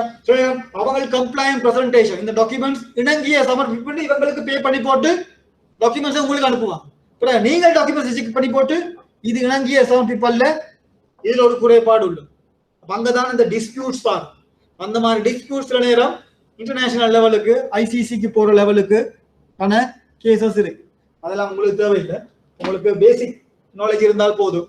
அதாவது டிஸ்கிரிபன்சிஸ் நீங்கள் அடையாளம் கண்டால் அதை உடனடியாக அந்த வங்கிக்கு ஒரு அறிவிப்பின் மூலம் தெரியப்படுத்தும். அந்த அறிவிப்பில் என்னென்ன விடயங்கள் உள்ளடக்கப்பட வேண்டும் என்பதை ஆர்டிகல் 16 சொல்லுது.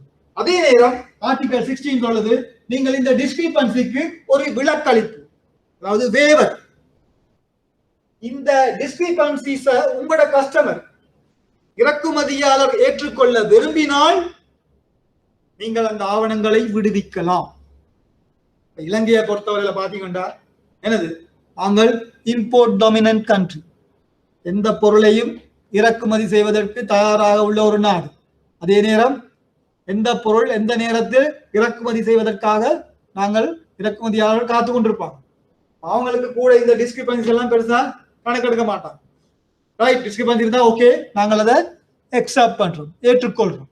அப்ப நாங்கள் இறக்குமதியாளருடன் தொடர்பு கொண்டு அந்த குறைபாடுகளுக்கான ஒரு விலக்களிப்பு. அதான் ஆர்டிகல் 16 சொல்லுது. ஹெட்டிங்க பாத்தீங்கன்னா உங்களுக்கு தெரியும், டிஸ்கிரிபன்ட் டாக்குமெண்ட்ஸ், வேவர் அண்ட் நோட்டீஸ். குறைபாடுள்ள ஆவணங்கள், அறிவிப்பு மற்றும் விலக்களிப்பு, இந்த 3 விடயங்கள் தான் இந்த உறுப்புரை ஆர்டிகல் 16. ரைட், அதாவது நீங்க டாக்குமெண்ட்ஸை செக் பண்ணி அதுல டிஸ்கிரிபன்சி இருந்தால் சொல்லுவீங்க இந்த டாக்குமெண்ட்ஸ் ஆர் டிஸ்கிரிபன்ட். ரைட், அந்த டாக்குமெண்ட் டிஸ்கிரிபன்ட்டா அதுக்கு ஒரு நோட்டீஸ் கொடுக்கணும். அந்த நோட்டீஸ்ல என்னென்ன விடயங்கள் உள்ளடக்கப்படும் இந்த ஆர்டிகல் 16 சொல்லுது. அதே நேரம் issuing bank on its own judgment, தனது சொந்த தீர்மானத்தின் அடிப்படையில் விண்ணப்பதாரி இறக்குமதியாளரை தொடர்பு கொண்டு அந்த குறைபாடுகளுக்கான ஒரு விலக்களிப்பு, ஒரு வேவரை பெற்றுக்கொள்ளலாம். சரியா? ஆர்டிகல் 16 ஒரு 2 நீங்க வாசிச்சால் உங்களுக்கு விளங்கும் ஆர்டிகல் 16. அடுத்த article 17, original documents and copies. Right, இது ஒரு முக்கியமான ஒரு ஆர்டிகல். ஆர்டிகல் 17 மூல ஆவணங்களும் பிரதிகள் அல்லது அசல் நகல். என்ன அசல் நகல், ஒரிஜினல் அண்ட் காப்பீஸ். சரியா? இதுலயும் நாளுக்கு நாள் நாங்கள் இந்த டாக்குமெண்ட் செக் பண்ற நேரம் ஃபேஸ் பண்ற ஒரு இஷ்யூ தான் இந்த ஆர்டிகல். இந்த டாக்குமெண்ட் ஒரு ஒரிஜினலா இல்லாட்டி ஒரு காப்பியா? சரியா?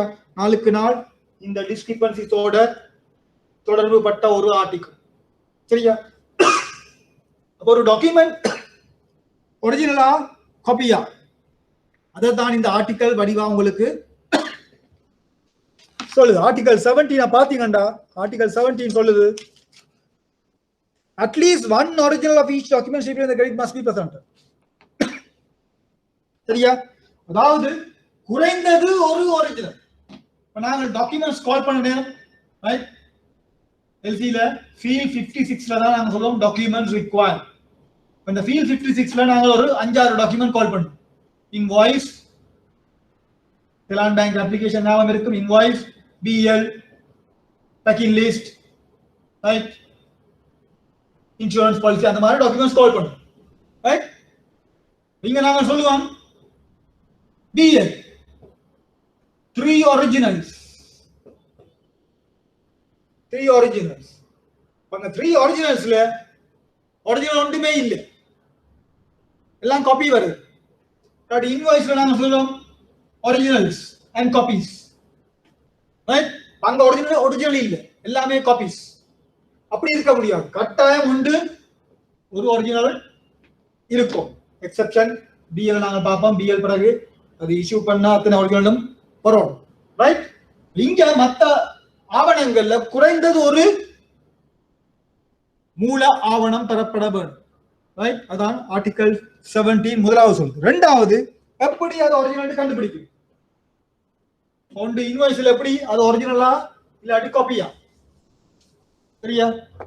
அதே ஆர்டிகல் சொல்லுது என்ன, நீங்க கூட ஒரிஜினல் சிக்னேச்சர் இல்லாட்டி ஒரு company stamp, rubber stamp, right? இல்லாட்டி பெர்ஃபோரேட்டட் சிக்னேச்சர், அந்த ஆர்டிகலை யூஸ் பண்ணியிருக்கும் பெர்ஃபோரேட்டட் சிக்னேச்சர், அது அந்த இன்வாய்ஸ் எங்கேயாவது துளையிடப்பட்டிருக்கும், ஒரிஜினல் உங்களுக்கு தெரியும், ரைட்? இப்படி ஏதாவது ஒரு விடயத்தின் மூலம் அந்த இன்வாய்ஸ் ஒரிஜினல் என்று உங்களுக்கு புலப்பட்டால் அதை நீங்கள் ஒரிஜினலாக கருதும். இதுதான் பிராக்டிகலி நாங்கள் ஃபேஸ் பண்ற இஷ்யூஸ். இந்த டாக்குமெண்ட்டை நீங்கள் பார்த்து உங்களுக்கு தெரியும், டாக்குமெண்ட்ஸ் நாங்கள் செக் பண்றது ஆன் த ஃபேஸ், ஆவணங்கள்ட்ட முகப்பை வச்சு கொண்டு தான் நாங்கள் பார்ப்போம் இந்த டாக்குமெண்ட்ஸ் செக்கிங். அதை பார்த்து நாங்கள் செய்யணும், தீர்மானிக்கணும் இது கம்ப்ளைண்டா இல்லையா, இது இன்வாய்ஸ் ஒரிஜினலா இல்லையான்னு நீங்கள் அதை பார்த்து தீர்மானிக்கும். இப்போ சில நேரம் உங்களுக்கு ஒரிஜினலா இருக்கும், அவருக்கு அது காப்பியா இருக்கும். இங்கதான் இந்த டிஸ்பியூட்ஸ் பாரு, சரியா? சில நேரம் டாக்குமெண்ட் issued in triplicate. ட்ரிப்ளிகேட்னா உங்களுக்கு தெரியும், அது 3 இஷ்யூ பண்ணிருக்கும். அதுல முதலாவது ஒரிஜினல் இருக்கும், இரண்டாவது டூப்ளிகேட் இருக்கும், மூன்றாவது ட்ரிப்ளிகேட். அது ஓகே, ஒரிஜினல், டூப்ளிகேட், ட்ரிப்ளிகேட் எல்லாமே ஒரிஜினலாக இஷ்யூ பண்ணப்பட்டு.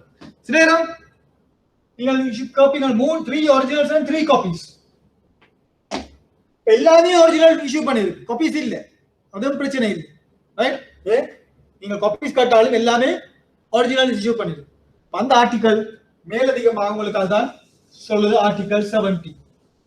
அடுத்த ஆர்டிகல் உறுப்புரை 18, மிக மிக முக்கியமான ஒரு ஆர்டிகல், உடைய கமர்ஷியல் இன்வாய்ஸ், வர்த்தக விலைப்பட்டியலை பத்தி சொல்லுது. Commercial invoice, right?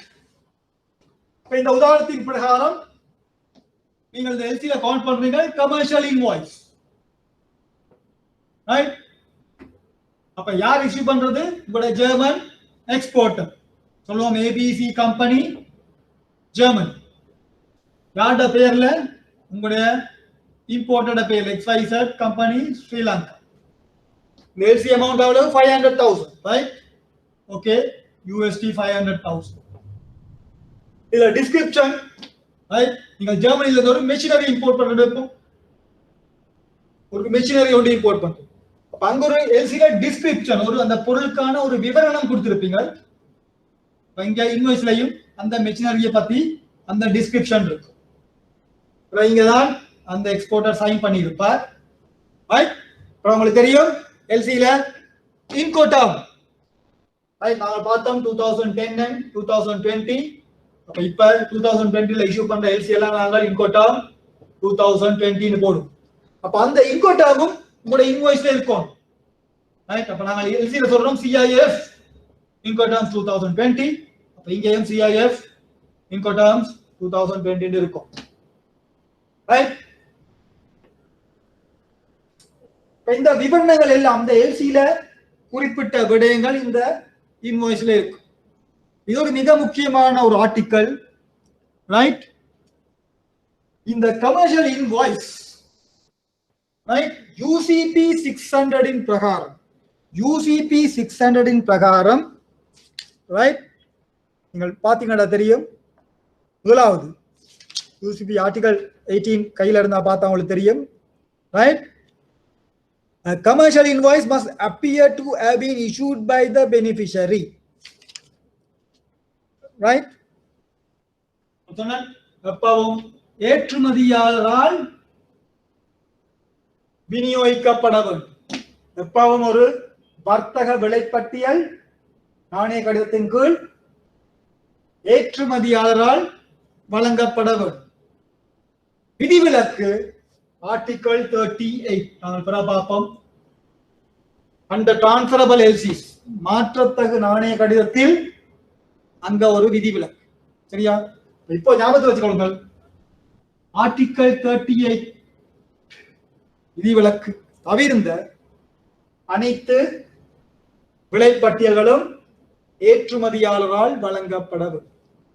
அதே நேரம் திருப்பி எக்ஸப்ட் ஆர்டிகல் 38, இந்த ஒவ்வொரு வர்த்தக விலைப்பட்டியலும் இறக்குமதியாளரின் பெயரில் விநியோகிக்கப்பட வேண்டும், right? So it should be issued by the exporter in favor of importer except article 38, right? UCP உறுப்புரை 38க்கு விதிவிலக்காக, right? அனைத்து விலைப்பட்டியல்களும் ஏற்றுமதியாளரால் விநியோகிக்கப்பட வேண்டும், இறக்குமதியாளரின் பெயர். மேலும் நீங்கள் எந்த நாணயத்தில் எல்சி இஷ்யூ பண்ணீங்களோ அதே நாணயத்தில் இந்த இன்வாய்ஸ் விநியோகிக்கப்பட வேண்டும். அதுதான் ஆர்டிகல் 18ல உங்களுக்கு சொல்ற முதலாவது விடயம். Must appear to have been issued by the beneficiary except article 38, must be made out in the name of the applicant except article 38, must be made out in the same currency as the credit, right? மூன்றாவது விடயம், must be made out in the same currency. சில நேரம் இதெல்லாம் practical Awara issues. உங்களுக்கு தெரியும் dollars இப்படி போட்டீங்கன்னா, மார்க்க மட்டும் போட்டீங்கன்னா உங்களுக்கு தெரியாது சிங்கப்பூர் டாலரா, அமெரிக்கன் டாலரா, இல்லாட்டி ஆஸ்திரேலியன் டாலரா. இந்த மாதிரி கணப்பிரச்சனைகள் வாரது இந்த இன்வாய்ஸை செக் பண்ண நேரம். இது என்ன டாலர், அமெரிக்கன் டாலரா, சிங்கப்பூர் டாலரா, ஆஸ்திரேலியன் டாலர். அதுகள் நீங்க கவனமா இருக்கணும். நீங்கள் எல்சியில எந்த கரன்சியை எல்சியில கோட் பண்றீங்களோ அதே கரன்சி இன்வாய்ஸ்ல இருக்கும். இதெல்லாம் பலவிதமான டிஸ்பியூட் சின்ன விடயமாக இருந்தாலும் சரி, இந்த டாக்குமெண்ட் செக் பண்ண நேரம் ஒருத்தர் சொல்லுவார் இது யூஎஸ் டாலர், இன்னொருத்தர் சொல்லுவார் இல்ல இது சிங்கப்பூர் டாலர். அந்த மாதிரி பலவிதமான பிணக்குகள். அதை தவிர்க்கிறதுக்காக நீங்கள் என்னது கவனமாக இந்த இன்வாய்ஸை டிரா பண்ணோம். US dollar 500,000, right, invoice US dollar 500. முதலாவது விடயம், இரண்டாவது விடயம் நாணயம், மூன்றாவது. அடுத்தது ஆர்டிகல் 18 சொல்லுது இந்த invoice need not be signed, கையொப்பமிட வேண்டிய அவசியம் இல்லை. சரியா? ஆனால் இலங்கையில் நாங்கள் இஷ்யூ பண்ற ஒவ்வொரு எல்சிலையும், ரைட், நாங்கள் இஷ்யூ பண்ற ஒவ்வொரு எல்சிலையும் ஒவ்வொரு பேங்க்கும் நீங்கள் ஒரு எல்சியை இஷ்யூ பண்ண எல்சி எடுத்து பார்த்தீங்கன்னா நாங்கள் சொல்லுவோம் sign commercial invoice, right? Sign commercial invoice in 3 originals and 2 copies, 2 originals in 2 copies. Sign invoice என்று போடும். காரணம் இலங்கையில கஸ்டம்ஸ் ரெகுலேஷன்ஸ், எங்களுடைய உள்நாட்டு சட்ட திட்டங்களுக்கு அமைவாக இலங்கைக்கு வர இறக்குமதிகளுக்கான வர்த்தக விலைப்பட்டியலில் கையொப்பம் இருத்தல் வேண்டும். Signature is a must.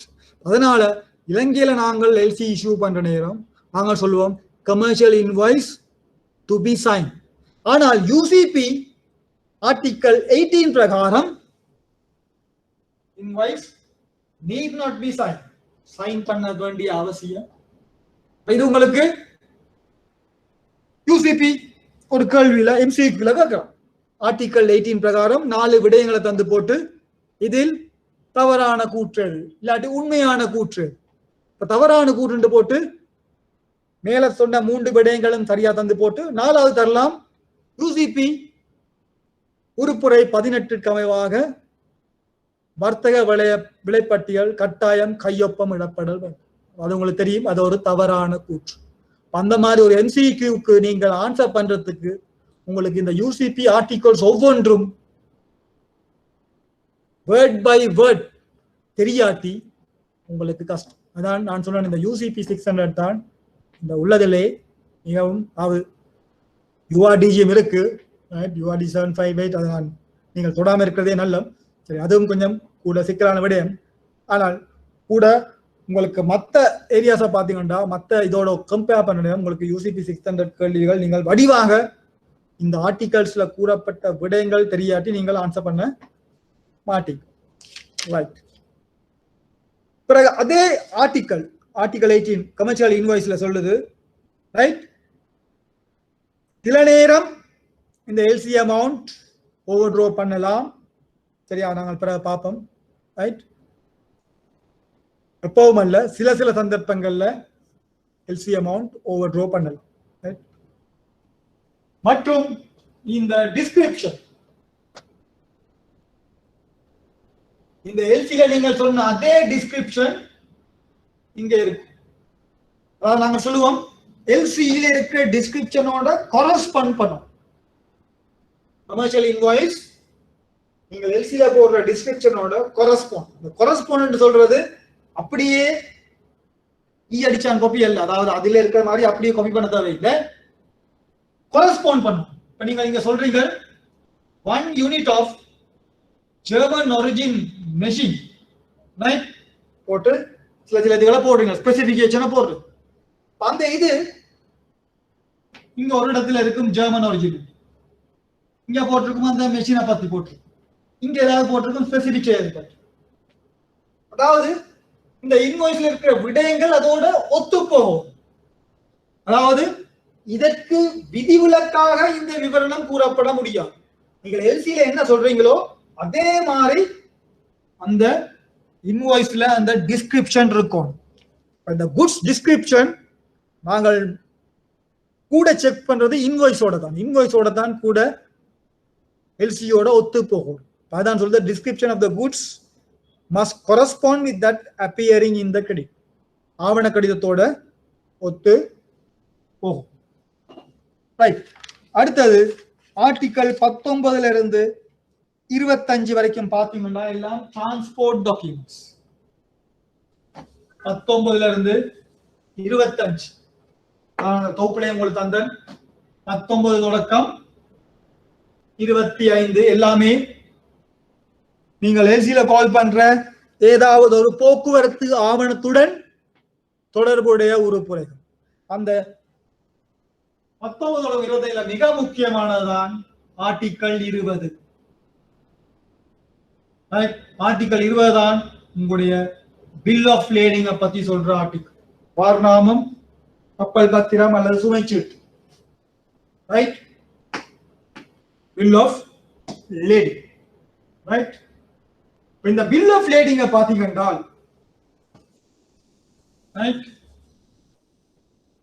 பொதுவாக நாங்கள் இந்த எல்சில கால் பண்ற டாக்குமெண்ட்ஸ்ல மிக முக்கியமானது இன்வாய்ஸும் பிஎல், ரெண்டு தான் மிக முக்கியமான டாக்குமெண்ட்ஸ். நாங்க இன்வாய்ஸ பார்த்த மாதிரி பிஎல் பாத்தீங்கன்னா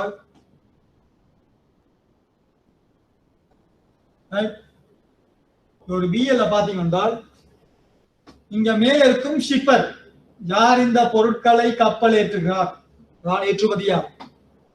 இங்க இருக்கும் கன்சைனி, யாருக்கு இந்த பொருட்கள் முகவரியிடப்பட்டுள்ளது. இங்க இருக்கும் நோட்டிஃபை பார்ட்டி, இந்த பொருட்கள் வந்தவுடன் தெரிவிக்க வேண்டிய நபர். இங்க பாத்தீங்கன்னா ஒவ்வொரு பிஎலுக்கும் ஒரு பிரத்யேகமான நம்பர் இருக்கும். இங்க பாத்தீங்கன்னா இந்த கேரியர் யாருன்னு இருக்கும், ரைட்? OCL கேரியர், கேரியரோட பேர் OCL, இல்லாட்டி ஆஷா ஷிப்பிங் ஏஜென்சிஸ், அந்த மாதிரி ஒரு ஷிப்பிங் கம்பெனி பேர். ரைட்? இங்க பாத்தீங்கன்னா போர்ட் ஆஃப் லோடிங் இருக்கும், பொருட்கள் கப்பல் ஏற்றப்படும் துறைமுகம்.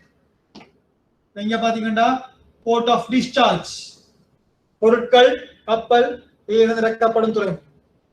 இங்க பாத்தீங்கன்னா நேம் ஆஃப் த வெசல், கப்பலின் பேர், இலக்கம். இங்க பொருட்கள் விவரங்கள், இங்க ஏதாவது ஷிப்பிங் மார்க் இருக்கும். ரைட்? இங்க இருக்கிற ஏஜென்ட் டீடைல்ஸ் இருக்கும். ரைட்? இந்த ஷிப்பிங் ஏஜென்ட், ஸ்ரீலங்காவில் இருக்கிற ஷிப்பிங் ஏஜென்ட் கான்டாக்ட் நம்பர்ஸ் இருக்கும். இந்த பொருட்கள் வந்ததா இல்லையான்னு நீங்கள் செக் பண்றது. ரைட்? பிறகு இங்க இருக்கும் இந்த பொருட்கள் gross weight, net weight, மொத்த நிறை, தேறிய நிறைகள் இருக்கு. ரைட்? இங்க தான் இந்த பிஎல் சைன் பண்ணியிருப்பார், ஒருத்தர் சைன் பண்ணியிருப்பார், இந்த BL bill of lading sign பண்ணியிருப்பார். பிறகு இங்க இஷ்யூ டேட் இருக்கு, இந்த பிஎல் எப்ப இஷ்யூ பண்ண டேட் இருக்கு.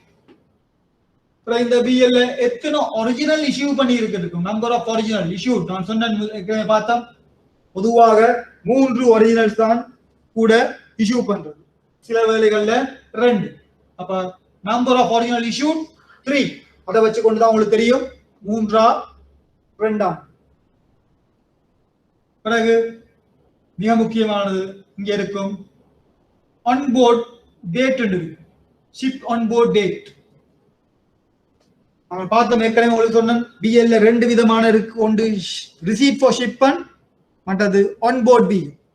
ரைட். ரிசிட் ஃபார் ஷிப்மெண்ட் எங்களுக்கு ரிஸ்க் கூட காரணம் அது பொருட்கள் கப்பல் ஏற்றப்படுவதற்காக ஏற்றுக்கொள்ளப்பட்டது, ஆனால் இன்னும் கப்பல் தளத்தில் ஏற்றப்படவில்லை. நாங்கள் பேங்க்ஸ் எப்பவும் கால் பண்றது ஆன்போர்ட் பிஎல். பேசில நாங்கள் சொல்லுவோம் ஆன்போர்ட் பிஎல். சரியா? அது கப்பல் ஏற்றப்பட்டுள்ளது. கிளியரா? இது ஆன்போர்ட் பிஎல் இருந்தால் இந்த நோட்டேஷன் இருக்காது. இங்க ரிசீவ் இருந்தால் இங்க கரெக்டா நீங்கள் பார்க்கணும் இந்த ஆன்போர்ட் பிஎல் நோட்டேஷன். எப்ப கப்பல் ஏற்றப்பட்டிருக்கு அதுதான் உண்மையில அந்த ஷிப்மெண்ட் டேட். எப்ப ஆன்போர்ட் பண்ணப்படுதோ அதுதான் நாங்கள் எல்சில கால் பண்ற அந்த ஷிப்மெண்ட் டேட். அந்த ஆன்போர்ட் டேட்டை வச்சு கொடுத்தா நாங்க சொல்லுவோம் அந்த ஷிப்மெண்ட் லேட் ஷிப்மெண்டா இல்லையா, பிந்திய கப்பல் ஏற்றமா இல்லையா. இப்ப இந்த விடயங்கள் தான் இந்த ஆர்டிகிள் 20. ரைட். அதுல மிக முக்கியமாக ஒரு பில் ஆஃப் லேடிங்க சைன் பண்றது யார்? ரைட். அப்ப ஆர்டிகல் நீங்க பார்த்தா உங்களுக்கு தெரியும், கேரியர் ஓ நேம் ஏஜென்ட் ஓ மாஸ்டர் ஓ நேம் ஏஜென்ட். ரைட். நான் சொன்ன இந்த இஷ்யூ பண்ணி சைன் பண்றது ஒன்று கேரியரா இருக்கும், இல்லாட்டி மாஸ்டர், இல்லாட்டி இவட ஏஜென்ட், இல்லாட்டி இவட agent. Carrier or his agent, அது பொருட்களை கப்பலேற்றி செல்பவர் என்ன கேரியர் அல்லது அவருடைய முகவர். மாஸ்டர் கப்பல் தலைவன் அல்லது அவருடைய முகவர். சரியா? அப்ப இந்த உருப்புரை 20க்கு அமைவாக ஒரு வார்நாம வழங்கப்படக்கூடிய அல்லது அதில் சைன் பண்ணக்கூடியவர் உண்டு கேரியர் அல்லது அவருடைய ஏஜென்ட், மாஸ்டர் அல்லது அவருடைய ஏஜென்ட். ரைட். இங்க நாங்கள் பொதுவா இந்த டாக்குமெண்ட் வந்தோன்னு நாங்கள் செக் பண்ணுவோம் யார் இந்த பிஎல்ஐ இஷ்யூ பண்ணிருக்கு. அந்த மாதிரி இல்லாமல் வேறு யாராவது இஷ்யூ பண்ணியிருந்தால் அது ஒரு டிஸ்கிரிபன்சி. இப்ப இந்த ஏஜென்ட் சைன் பண்ணியிருந்தால் அந்த ஏஜென்ட் சொல்லணும் இவர்தான் கேரியர், அவருக்கு சார்பாக நான் ஏஜென்ட்டாக சைன் பண்ணேன். அப்படி சொல்லாம அவர் சும்மா ஏஜென்ட் என்று சைன் பண்ணியிருந்தால் அதுவும் ஒரு டிஸ்கிரிபன்சி. சரியா? உங்களோட எக்ஸாமை பொறுத்தவரை உங்களுக்கு டாக்குமெண்ட் செக்கிங்கை பத்தி நீங்கள் கவலைப்பட தேவையில்லை. ஆர்டிகல் என்ன சொல்லி இருக்கின்ற மட்டும் வடிவா பார்த்துக்கணும். சரியா? இந்த port of loading, port of discharge. உங்களுக்கு தெரியும் இது இலங்கையிலிருந்து ஜெர்மனிக்கு எல்சி போகும். அப்ப நாங்க சொல்லுவோம் போர்ட் ஆஃப் லோடிங் அங்க ஜெர்மன்ல இருக்க ஒரு போர்ட். சரியா? Port of discharge Colombo port. அப்ப இந்த டாக்குமெண்ட் வந்து நாங்க பார்க்கணும் லோட் பண்ணியிருக்கிறது ஒரு ஜெர்மன் போர்ட்டா, ஜெர்மன்ல உள்ள ஒரு போர்ட்டா, இல்லாட்டி நீங்கள் சில நேரம் போட்டிருக்கலாம் எனி யூரோப்பியன் போர்ட், யூரோப்புள்ள இருக்க ஏதாவது ஒரு போர்ட். அப்ப நீங்கள் பார்க்கணும் அந்த போர்ட் யூரோப்ல இருக்க ஏதாவது ஒரு போர்ட்டா. அது ரெண்டும் நீங்கள் எல்சியில சொன்ன மாதிரி அந்த பிஎல்ல இருக்கும். அத மாதிரி கன்சைன் நாங்கள் சொல்லுவோம் பிஎல் க்ளோஸ் பொதுவாக ஆன்போர்ட் பிஎல், அது கிளீன் ஆன்போர்ட் பிஎல் ன்னு சொல்லுவோம். கிளீன் நாங்க அடுத்த ஆர்டிகல்ஸ்ல பார்ப்போம். Clean on board marine bill of lading, clean on board marine bill of lading. இந்த ஆர்டிகல் 19 to 25 பாத்தீங்கன்னா வேற விதமான பிஎல்சி இருக்கு. நாங்கள் எப்பவும் என்சில கால் பண்றது ஆன்போர்ட் மெரைன் பிஎல். சரியா? Consign to the order of, எந்த பேங்க் இஷ்யூ பண்றோமோ அந்த பேங்க்குக்கு நாங்கள் கன்சைன் பண்ண சொல்லுவோம். நாங்கள் பார்த்தோம் டிபிடிஏ கலெக்ஷன்ல பில் ஆஃப் லேடிங் கன்சைன் பண்றது யாருக்கு? இம்போர்ட்டர். வேண்டா பேங்க்ஸுக்கு எந்த விதமான ஆப்ளிகேஷனும் இல்லை. ஆனா எல்சியை பொறுத்தவரையில நாங்கள் எப்பவும் கன்சைன் யார்? Issuing bank. ஏன் நாங்கள் எல்சியை இஷ்யூ பண்ணி டாக்குமெண்ட்ஸ் வந்தோட பேமெண்ட் செய்வோம். ரைட்? பிறகு உங்களோட கஸ்டமர் பே பண்ற வரைக்கும் அதற்கான ஓனர்ஷிப் பேங்க்குக்கு இருக்கும். அதற்காக நாங்கள் எப்பவும் இந்த பிஎல் இருக்கிற அந்த குட்ஸுக்கான டைட்டில் பேங்க்குக்கு தான் கன்சைன் பண்ணும். Consign to the order of issuing bank ன்னு சொல்லுவோம். Consign to the order of issuing bank. Notify party உங்களுடைய இம்போர்ட். ரைட்? பிறகு ஏதாவது ஷிப்பிங் ஏஜென்ட் பேர் அட்ரஸ் இருந்தால் அதை நாங்கள் சொல்லுவோம். பிறகு நாங்கள் சொல்லுவோம் also indicating freight prepaid or collect. நாம இருக்கா இன்கோடர்ம்ஸ்ல படிக்கிறேன் நான் சொன்னேன். freight கப்பல் கழிவு முன்கூட்டியே செலுத்தப்பட்டதா அல்லது சேகரிக்கப்பட வேண்டும். அப்ப இங்க ஏதாவது ஒரு இடத்துல உங்களுக்கு சொல்லியிருப்பாங்க, உங்களுக்கு CIF உங்களுக்கு தெரியும், freight prepaid, ரைட்?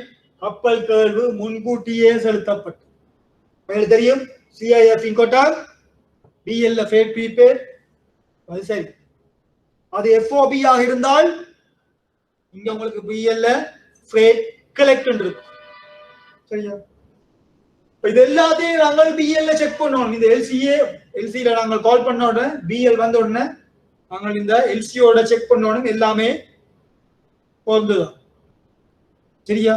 இந்த ஆர்டிகல் 20 மிக முக்கியமான ஒரு ஆர்டிகல், ரைட்? என்ன மைவிலி கோசல் UCP 600 எப்படி இருக்கு? கஷ்டமா மைவிலி? ஓகே. என்ன மைவிலி நோவா, என்ன கஷ்டமா? ரைட். ஒரு 2-3 முறை நீங்க அந்த UCP 600 வாசிக்கணும், ரைட்? அதுதான் சொன்னேன், கணக்கு ரெண்டையும் வடிவா செஞ்சு கண்டா உங்களுக்கு ஈஸியா 40 மார்க் எடுத்துக்கலாம். கணக்கு 2, ரைட்? மாதிரி URC இன்கோடர்ம வடிவா பார்த்து கொள்ளுங்கள், ரைட்? UCP 600 நீங்கள் தவிர்க்க முடியாத காரணம், முதலாவது கேள்வியில 2-3 கேள்வி வரும். பட் அது இப்ப உங்களோட பேட் லக். தனி ஒரு கேள்வி வந்து UCPல தனி ஒரு கேள்வி, அப்ப சாய்ஸ்ல விட்டுறலாம். ஆனா இப்ப என்ன செஞ்சுட்டாங்க, நிறைய பேர் அந்த UCP 600 கேள்வியை தனியா சாய்ஸ்ல விடுறபடியா URC இன்கோடர்ம்ஸ் ஒவ்வொரு கேள்வியிலையும் URCல ஒரு கேள்வி, இன்கோடர்ம்ல ஒரு கேள்வி, UCPல ஒரு கேள்வி, அந்த மாதிரி பாட்டா தானே. அப்ப நீங்கள் அதுலயும் ஏதாவது ஒரு கேள்வி செஞ்சாலும் எப்படியும் ஒரு கேள்வி UCP பார்ட் 1 இருக்கும், 5 மார்க்ஸுக்கு இருக்கும், ரைட்? ஸோ ஆக மெனக்கெட தேவையில்லை, பட் மேலோட்டமா உங்களுக்கு UCP ஆர்டிகல்ஸ் தெரிஞ்சிருக்கும். நான் இந்த ஆர்டிகல் 20ஓட இப்ப நிப்பாட்டிட்டு இன்னொரு ஏரியாவுக்கு போறேன். ஏண்டா திருப்பி இன்னும் நான் ஆர்டிகல் சொன்னா உங்களுக்கு நீங்கள் குழம்பி போயிருக்கு, ரைட்? இப்ப இந்த BL வரைக்கும் கதைச்சபடியால் நான் இந்த இடத்துல உங்களுக்கு ஒரு சின்ன இன்னொரு முக்கியமான விடயம், ஷிப்பிங் கேரண்டியை பத்தி பார்ப்போம். ஷிப்பிங் கேரண்டி கப்பலேற்ற உத்தரவாதம், ரைட்? இதுவும் உங்களுக்கு எக்ஸாம்ல பொதுவா சிறு குறிப்பா எழுத சொல்லி பாருங்க, ரைட்? ஒரு ஜெனரல் கேள்வியில சிறு குறிப்பா பேங்க் கேரண்டிஸோட ஷிப்பிங் கேரண்டியும் கேட்பாங்க, இல்லாட்டி கப்பலேற்ற உத்தரவாதம் என்றால் என்னன்னு கேட்பாங்க, ரைட்? Shipping guarantee.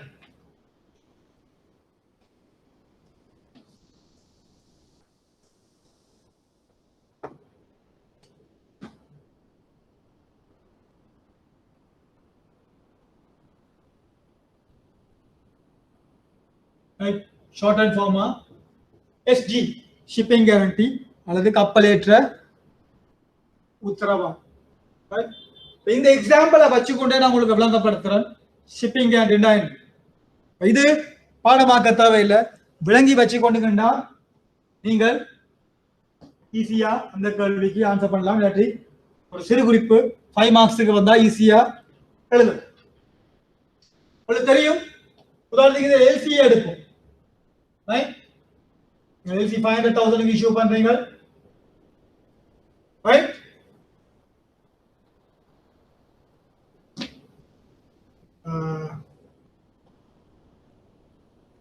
இந்த LC இல்லாம நான் வேற ஒரு LC எடுக்கிறேன். LC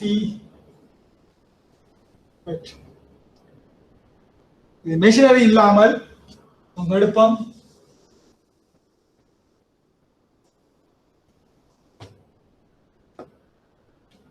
$100,000 LC, right? LC போகுது இந்தியாவுக்கு, right? இன்வெஸ்டிங் பேங்க் இந்தியா, பெனிஃபிஷரியும் இந்தியா இருக்கிறார், ரைட்? நீங்கள் இம்போர்ட் பண்றீங்க onions, right? Right? $100,000 onions import பண்றீங்க. Right. LC போயிட்டு right? LC க்கு இவர் ஷிப்மென்ட் செய்றார். சரியா? ஒரு பக்கம் LC போயிட்டு அந்த LC க்கு அமைவாக இவர் ஷிப் பண்றார். உங்களுக்கு onions கப்பல்ல வருது. Right? இப்ப இங்க ரெண்டு விதமான சினாரியோஸ் வருது. Right? நீங்கள் ஒரு LC ஒன்று இஷ்யூ பண்ணி right?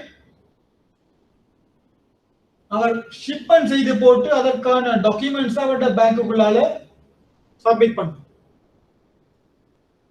முதலாவது கேஸ் வந்து right? முதலாவது கேஸ் டாக்குமெண்ட்ஸ் முதல் வரும், பிறகு குட்ஸ் வரும்.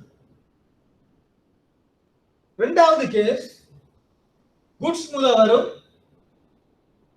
பிறகு டாக்குமெண்ட்ஸ் வரும். சரியா? அவர் அனுப்புற டாக்குமெண்ட்ஸ் முன்கூட்டியே வரலாம், பொருட்கள் பிந்தலாம். இல்லாட்டி பொருட்கள் முன்கூட்டியே வரலாம், டாக்குமெண்ட்ஸ் பிந்தலாம். சரியா? அந்த ரெண்டு சினாரியோஸும் விளங்கிச்சான் மைவிலி கோசன். ரைட்? நீங்கள் எல்சி ஒன்று ஓபன் பண்ணி ரைட், அந்த எல்சியின் கீழ் ஆவணங்களும் வரும், பொருட்களும் வரும். முதலாவது சந்தர்ப்பம் ஆவணங்கள் முன்கூட்டியே வருது, பொருட்கள் பின்பு வருது. இரண்டாவது சந்தர்ப்பம் பொருட்கள் முன்கூட்டியே வருது, ஆவணங்கள் பின்பு வருது. உங்களுக்கு தெரியும், வங்கி தொழிற்படுறது ஆவணங்களுடன் மற்றும் எந்த பேமெண்ட் டேர்மா இருக்கணும், வங்கிகள் கையாள்வது ஆவணங்களை மற்றும் பொருட்களை அல்ல. சரியா? அதே மாதிரி வாடிக்கையாளருக்கு பொருட்களை எடுப்பதற்கு கட்டாயம் ஆவணங்கள் தேவை. அதிலும் மிக முக்கியமாக பொருட்களை வெளியெடுப்பதற்கு பில் ஆஃப் லேடிங், நாங்கள் பார்த்த இந்த பில் ஆஃப் லேடிங், வார்நாமம் அல்லது கப்பல் பத்திரம் அல்லது சுமைச்சீட்டு தேவை. சரியா? இங்க என்ன நடக்கும்?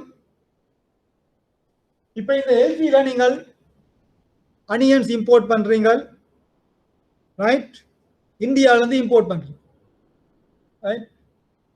உங்களுக்கு தெரியும், அனியன்ஸ் வந்து என்னது, உடனடியாக பழுதடையக்கூடிய, ஷிப்பன் வந்து உடனே கிளியர் பண்ணாட்டி வெங்காயம் எல்லாம் அழுகி போய். சரியா? அப்ப அந்த மாதிரி சந்தர்ப்பத்தில் இப்ப உங்களுக்கு பொருட்கள் வந்துட்டு, இந்த ஷிப்பன் வந்துட்டு, ஆனால் டாக்குமெண்ட்ஸ் டிலே. இப்ப கஸ்டமர் என்ன சொல்லுவார்? உடனடியாக பேங்க்குக்கு வந்து சொல்லுவார், நான் ஓபன் பண்ண இந்த எல்சி 100,000 எல்சி கீழே எனக்கு சாமான் வந்துட்டு, எனக்கு இப்ப இந்த சாமான் உடனே கிளியர் பண்ணுவோம், இல்லாட்டி வெங்காயம் எல்லாம் அழுகி போயிடும்.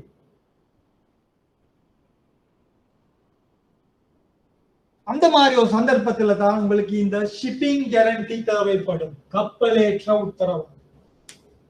அதாவது ஆவணங்கள் கிடைக்க பெறாத விடத்து பொருட்களை விடுவிப்பதன் பொருட்டு ரைட், உங்களுடைய இறக்குமதியாளரின் வேண்டுகோளுக்கு அமைவாக ரைட், இறக்குமதியாளருடன் இணைந்து வழங்கும் வங்கி அல்லது ஒரு வங்கி ரைட், கப்பல் கம்பெனி அல்லது முகவரின் பெயருக்கு பொருட்களை விடுவிக்கும்படி வழங்கும் ஒரு உத்தரவாதம். சரியா? இது கப்பலேற்ற உத்தரவாதம் என்று என்னென்று கேட்டால் நீங்கள் உங்களுடைய விளங்கி வச்சுக்கோங்கன்னா நீங்கள் அதுக்கேற்ற மாதிரி நீங்கள் உங்களுடைய மொழி நடையில் எழுதலாம். மெயின்லி உங்களுக்கு விளங்கணும், டாக்குமெண்ட்ஸ் வர இல்ல, குட்ஸ் வந்துட்டு இந்த குட்ஸை கிளியர் பண்றதுக்கு அவருக்கு ஒரு உத்தரவாதம் கொடுக்கணும். யாருக்கு? இந்த கப்பலுக்கு சொந்தக்காரர். அந்த கப்பலுக்கு சொந்தக்காரர் யாருக்கு பொருட்கள் முகவரியிடப்பட்டுள்ளதோ அவர்களுக்குத்தான் பொருட்களை விடுவிக்கும். சரியா? யாருக்கு கன்சைன் பண்ணியிருக்கோ அவங்களுக்குத்தான் அந்த பொருட்களை விடுவிக்கும். அதே நேரம் இந்த ஒரிஜினல் பிஎல் தெரியும், இங்க 3 ஒரிஜினல் இஷ்யூ பண்றோம். அந்த 3 ஒரிஜினல்ல ஏதாவது ஒரு ஒரிஜினலை இந்த ஷிப்பிங் கம்பெனி கப்பல் கம்பெனிக்கு சரண்டர் பண்ணினால்தான், கையளித்தால்தான் இந்த கப்பலுக்கு சொந்தக்காரர் அந்த பொருட்களை விடுவிப்பார். ஆனால் இந்த பிஎல் இருக்க மிக முக்கியத்துவமான தொழிற்பாடு நாங்கள் படித்தோம். பிஎல் இருக்க 3 தொழிற்பாடு ஒன்றுதான் என்னது, அந்த உரிமை கோரல் டைட்டில். இந்த டைட்டில் பொருட்களுக்கான டைட்டில் கோர் பண்றதுக்கு இந்த ஒரிஜினல் பிஎல் பிரசன்ட் பண்ணோம். அந்த பிஎல் கொடுத்தால்தான் ஷிப்பிங் கம்பெனி அல்லது அவங்களுடைய ஏஜென்ட் அந்த பொருட்களை விடுவிப்பார். அப்ப அந்த ஒரிஜினல் பிஎல் இல்லாத சந்தர்ப்பத்துல நாங்கள் ஷிப்பிங் கம்பெனி அல்லது ஏஜென்ட்டுக்கு இம்போர்ட்டரோட சேர்ந்து ஒரு அண்டர்டேக்கிங் கொடுப்போம். அந்த அண்டர்டேக்கிங் பொதுவாக ஷிப்பிங் ஏஜென்ட் ஒரு இண்டெம்னிட்டி. ஷிப்பிங் ஏஜென்ட் உதாரணத்துக்கு ஆஷா ஷிப்பிங் ஏஜென்சி அவங்களோட ஒரு இந்த மாதிரி A4ல வேர்டிங்ஸ் போட்டிருக்கும். OH நம்பர், BL நம்பர், என்ன பொருட்கள், அவங்களோட சில க்ளோசஸ் இருக்கும். அதுல நாங்கள் சைன் பண்ணுவோம். இதுல முதல் கஸ்டமர் சைன் பண்ணுவார். பிறகு நாங்கள் பேங்க் எங்களோட சீல போட்டு 2 ஆபீசர்ஸ் சைன் பண்ணுவோம். அதாவது இது $100,000 worth of onions. அதே மாதிரி நாங்கள் 3 மடங்குக்கு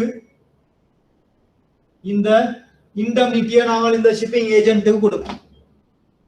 சரியா?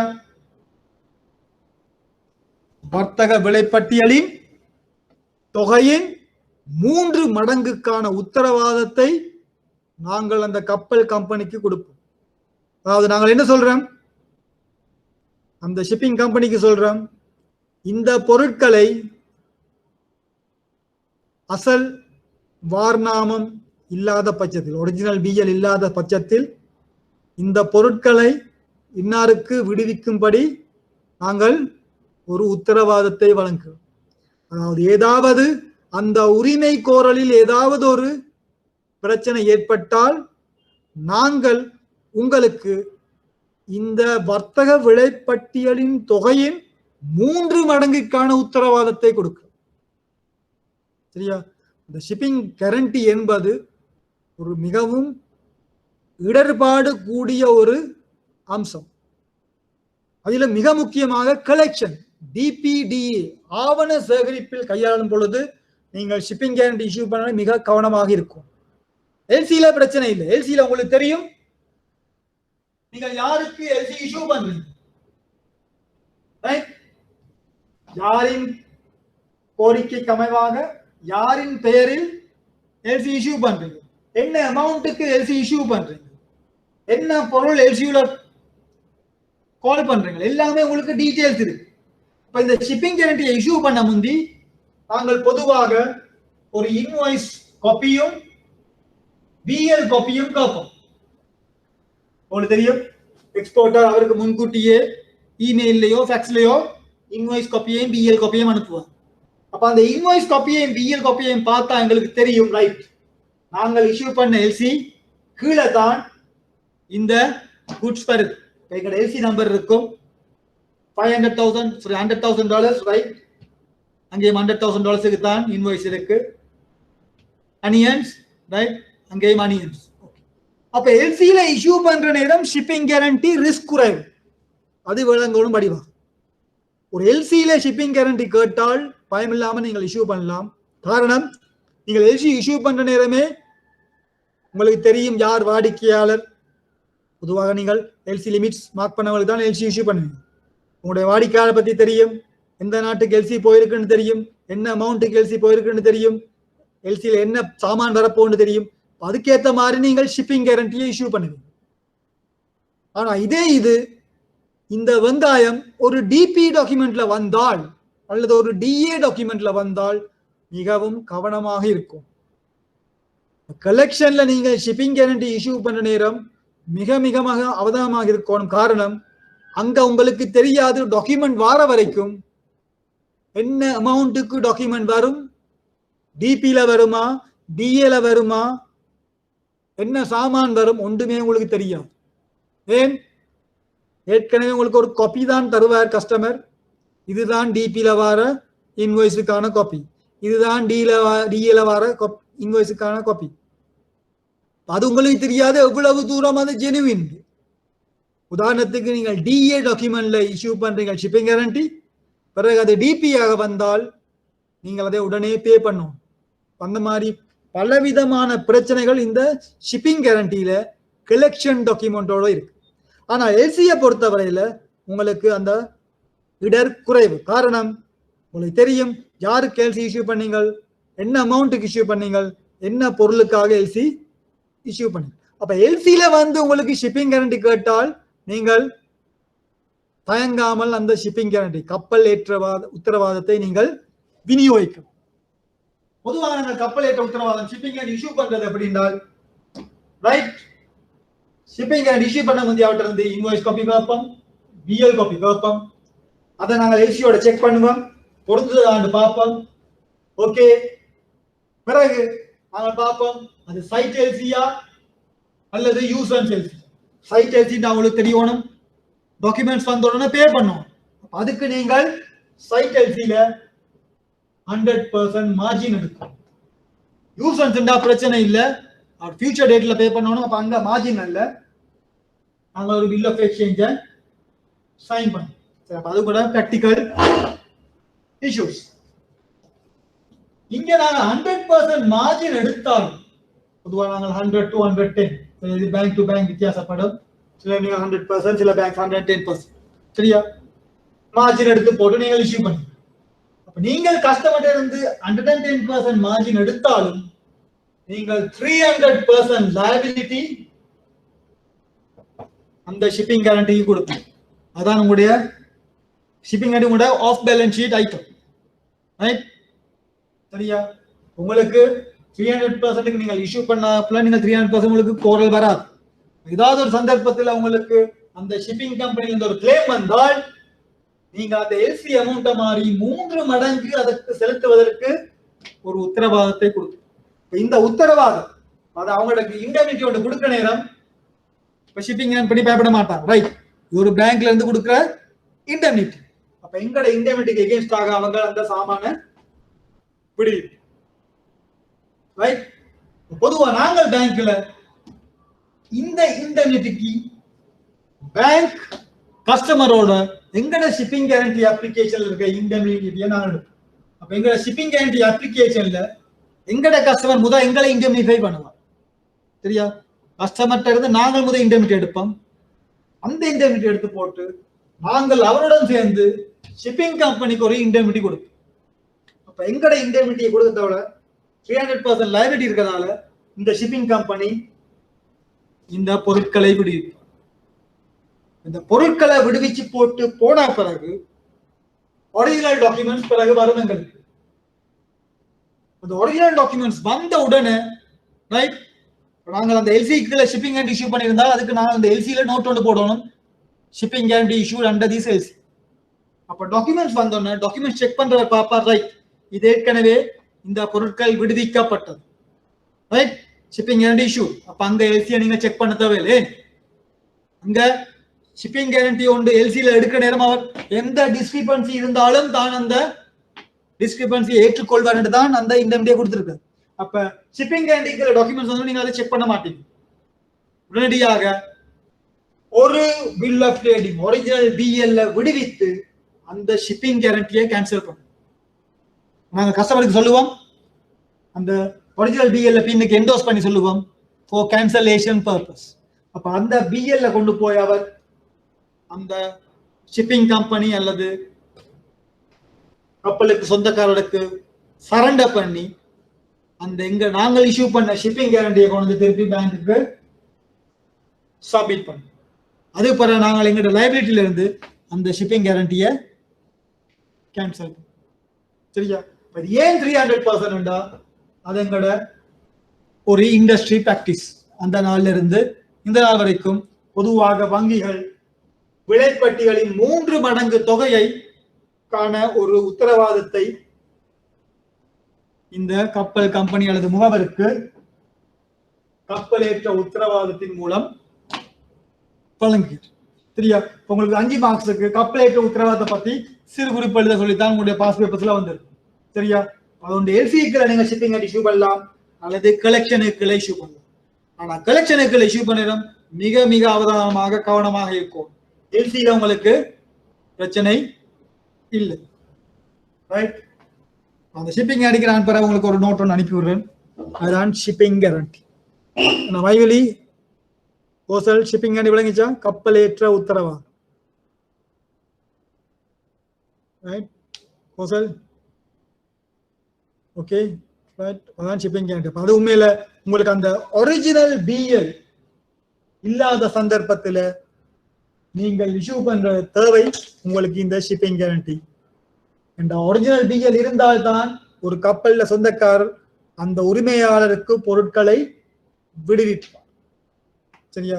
இந்த நாட்கள்ல கூட என்ன நடக்கிறேன்டா, இப்ப இந்தியாவில இருந்து இலங்கைக்கு சாமான் வாங்கின ஒரிஜினல் அங்கேயே சரண்டர் பண்ணுவாங்க. சரியா? அப்ப பிஎல்ல சரண்டர் ஆல்ரெடிண்டா, அப்ப அதுக்கேற்ற மாதிரி அவர் இங்க இருக்கிற ஷிப்பிங் ஏஜென்ட்டுக்கு சொல்லுவார் பொருட்களை விடுவிக்க சொல்லி. சரியா? அந்த ஒரிஜினல் பிஎல் வர்ற தாமதம் ஏற்பட்டால்தான் இந்த பிரச்சனை வர்றது. ஒரிஜினல் பிஎல் இல்லாமல் அவருக்கு சாமான் எடுக்க முடியாது. எடுக்க முடியாட்டி அவர் பேங்க்கு ஓடி வருவார், தனக்கு ஷிப்பிங் கேரண்டி தேவை. பொதுவா ஷிப்பிங் கேரண்டி கேட்கறதுக்கு காரணம் ரைட், ஒன்று கூட இந்த உணவு பதார்த்தங்கள் கிழங்கு வெங்காயம் அந்த மாதிரி பழுதடைகிற உணவு பதார்த்தங்கள் வாரம் அதை உடனடியாக கிளியர் பண்ணுவோம். இல்லாட்டி வெடிபொருட்கள் எக்ஸ்ப்ளோசிவ்ஸ் ரைட் கெமிக்கல்ஸ் அது மாதிரி வெடிப்பொருட்கள் உடனே போட்டுக்கு வந்த உடனே அதை நீங்கள் கிளியர் பண்ணணும். இல்லாட்டி என்ன நடக்கும், அங்கே போட்டிலே வெடிச்சு இதாகிடும். அதை நீங்கள் கஸ்டம்ஸ் ஆஃபீஸரும் விரும்ப மாட்டாங்க, போர்ட்டில் அத்தாரிட்டியும் விரும்ப மாட்டாங்க, உடனடியாக அதை கிளியர் பண்ண சொல்லுவாங்க. அந்த மாதிரி பொருட்களை உடனடியாக விடுவிப்பதற்கும் மற்றும் உங்களுக்கு தெரியும் போர்ட்ல பொருட்களை கொண்டு நீங்கள் உங்களுக்கு தேவையான காலம் வரைக்கும் வச்சிருக்க இயலாது, விடுவிக்க முடியாது. காரணமே ஒவ்வொரு நாளும் உங்களுக்கு வந்து கொண்டே இருக்கும் ஷிப்ஸ், அந்த பொருட்கள் வர வர விடுவிச்சு கொண்டு இருக்கும். இல்லாட்டி அங்க போர்ட்ல இடம் இல்லை. அப்ப நீங்கள் தாமதிக்கும் ஒவ்வொரு நாளுக்கும் அங்க தாமத வரி என்று சொல்லுவோம், டெமரேஜ் தாமத வரி. இப்ப நீங்கள் அந்த குறிப்பிட்ட நாட்களுக்குள் அந்த பொருட்களை விடுவிக்காவிட்டால் உங்களுக்கு துறைமுக அதிகார சபையினால் ஒரு வரி டெமரேஜ் கட்ட வேண்டி வரும். அந்த காரணங்களுக்காக கஸ்டமர்ஸ் என்னது உடனடியாக பேங்க்கு வந்து சொல்லுவார், எனக்கு இந்த பொருட்கள் உடனடியாக ஷிப்பிங் கேரண்டியில விடுவிக்கும். அவர் வந்து ரிக்வெஸ்ட்டை போட்டோன்னு ஷிப்பிங் கேரண்டி அப்ளிகேஷன் சைன் பண்ணி உங்களுக்கு ரிக்வெஸ்ட்டை கொடுத்தோன்னா நீங்கள் பார்க்கணும், நீங்கள் அந்த ஷிப்பிங் கேரண்டி இஷ்யூ பண்ண வந்து உங்களை கவர் பண்ணணும். ரைட், இது செக்யூர்டா, இது எல்சியா இல்லாட்டி கலெக்ஷனா, சரியா மார்ஜின் எடுத்துருக்கிறோமா, சரியா நாங்கள் ஓப்பன் பண்ண எல்சிக்கு தான் இந்த ஷிப்பிங் டாக்குமெண்ட்ஸ் வந்திருக்கா, இந்த குட்ஸ் வந்திருக்கா, இந்த கலெக்ஷன்டா இது ரைட், இவர் எப்படி எங்களோட வாடிக்கையாளர் ரைட், ஒன் டைம் கஸ்டமரா.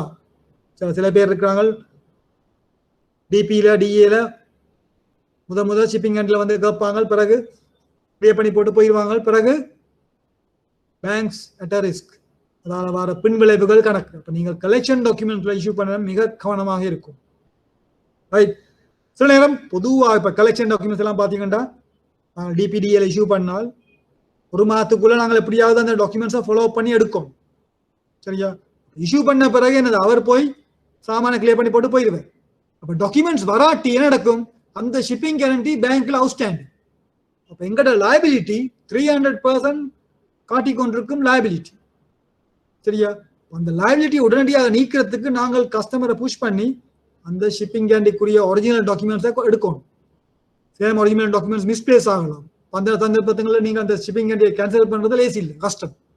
அந்த மாதிரி கனவிதமான ப்ராக்டிக்கல் ப்ராப்ளம்ஸ் இருக்கு. ஒரு ஷிப்பிங் கேரண்டி இஷ்யூ பண்ணால் உடனடியாக ஃபாலோ பண்ணி அந்த ஒரிஜினல் டாக்குமெண்ட் எடுத்து அந்த ஒரிஜினல் டாக்குமெண்ட்ல இருக்க ஒரு ஒரிஜினல் பிஏல கஸ்டமருக்கு கொடுத்து நீங்கள் இஷ்யூ பண்ண ஷிப்பிங் கேரண்டியை எடுத்த பிறகு பேங்க்ல உங்களோட அந்த ரெக்கார்ட்ஸை எடுத்துரும். இப்போதான் அந்த ஷிப்பிங் கேரண்டி உங்களோட பேங்க் ரெக்கார்ட்ஸ்ல இருந்து போகும்.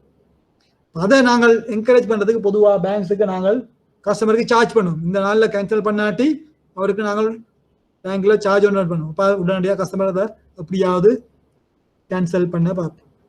இதுதான் இப்போ பொதுவாக உங்களுக்கு ஷிப்பிங் கேரண்டினா என்ன, ஷிப்பிங் கேரண்டி எப்படி நாங்கள் இஷ்யூ பண்றது, ஷிப்பிங் கேரண்டியில் உள்ள ரிஸ்க் என்ன, அதை இது பண்றதுக்கு நீங்கள் எடுக்கக்கூடிய முன் நடவடிக்கைகள் என்ன, அந்த மாதிரி வச்சுக்கொண்டு நீங்கள் சிறு குறிப்பு எழுதணும். அந்த மாதிரி கேள்வி தான் உங்களுக்கு வந்திருக்கு ஷிப்பிங் கேரண்டி. ரைட், இன்றைக்கு இதோட நான் முடிக்கிறேன். இப்போ நாங்கள் 20 ஆர்டிக்கல் வரைக்கும் நாங்கள் பார்த்துருக்கிறோம். மற்ற டிரான்ஸ்போர்ட் டாக்குமெண்ட் ஆர்டிக்கல் நான் மிச்சம் பார்க்க தேவையில்லை. அடுத்த கிளாஸில் நான் உங்களுக்கு மிச்ச ஆர்டிகல்ஸை பார்த்து போட்டு டைப்ஸ் ஆஃப் கிரெடிட்ஸ், ஆவண கடிதங்களின் வகைகளும் பேங்க் கேரண்டி டைப்ஸ், ரைட். பாப்போம், உங்களுக்கு இன்னும் ஒரு 2 கிளாஸ் எடுக்கலாம்னு நினைக்கிறேன். அதிகமான கிளாஸஸ், ஆன்லைன் கிளாஸஸ் முடிஞ்சு நான் நினைக்கிறேன் இன்றையோட முடியுது. உங்களுக்கு நான் ஹிந்தி ட்ரேட் ஸ்டார்ட் பண்ணபடியால் இன்னும் ஒரு 2 கிளாஸ் எடுக்கலாம். அந்த 2 கிளாஸோட நாங்கள் இந்த UCP types of credits, bank கேரண்டிஸையும் பார்த்து போட்டு கொஞ்சம் கேள்விகளும் செய்வோம். ரைட், நீங்கள் என்ன செய்யணும், அந்த எக்ஸ்சேஞ்ச் கணக்கு, ஃபெசிலிட்டி கணக்கை வடிவா திருப்பி ப்ராக்டிஸ் பண்ணுங்கள். யூஆர்சி இன்கோடர்ம்ஸை வடிவா திருப்பி பாருங்கள். யூஆர்சி இன்கோடர்ம்ஸ், யூஆர்ஆர் எல்லாம் ஈஸியானதுகள், படித்து நீங்கள் ஈஸியாக. அது மாதிரி யூசிபி 600 கஷ்டம் இல்லை. நீங்கள் ஒரு 2-3 முறை ஆர்டிகல்ஸை வாசித்து இது விளங்காட்டி என்ன எப்பவும் நீங்கள் எனக்கு கால் பண்ணி கேட்கலாம். எல்லாம் சில தமிழ் இதுகளை நான் உங்களுக்கு அனுப்பி விடுறேன். Okay, thank you. Will meet up next time.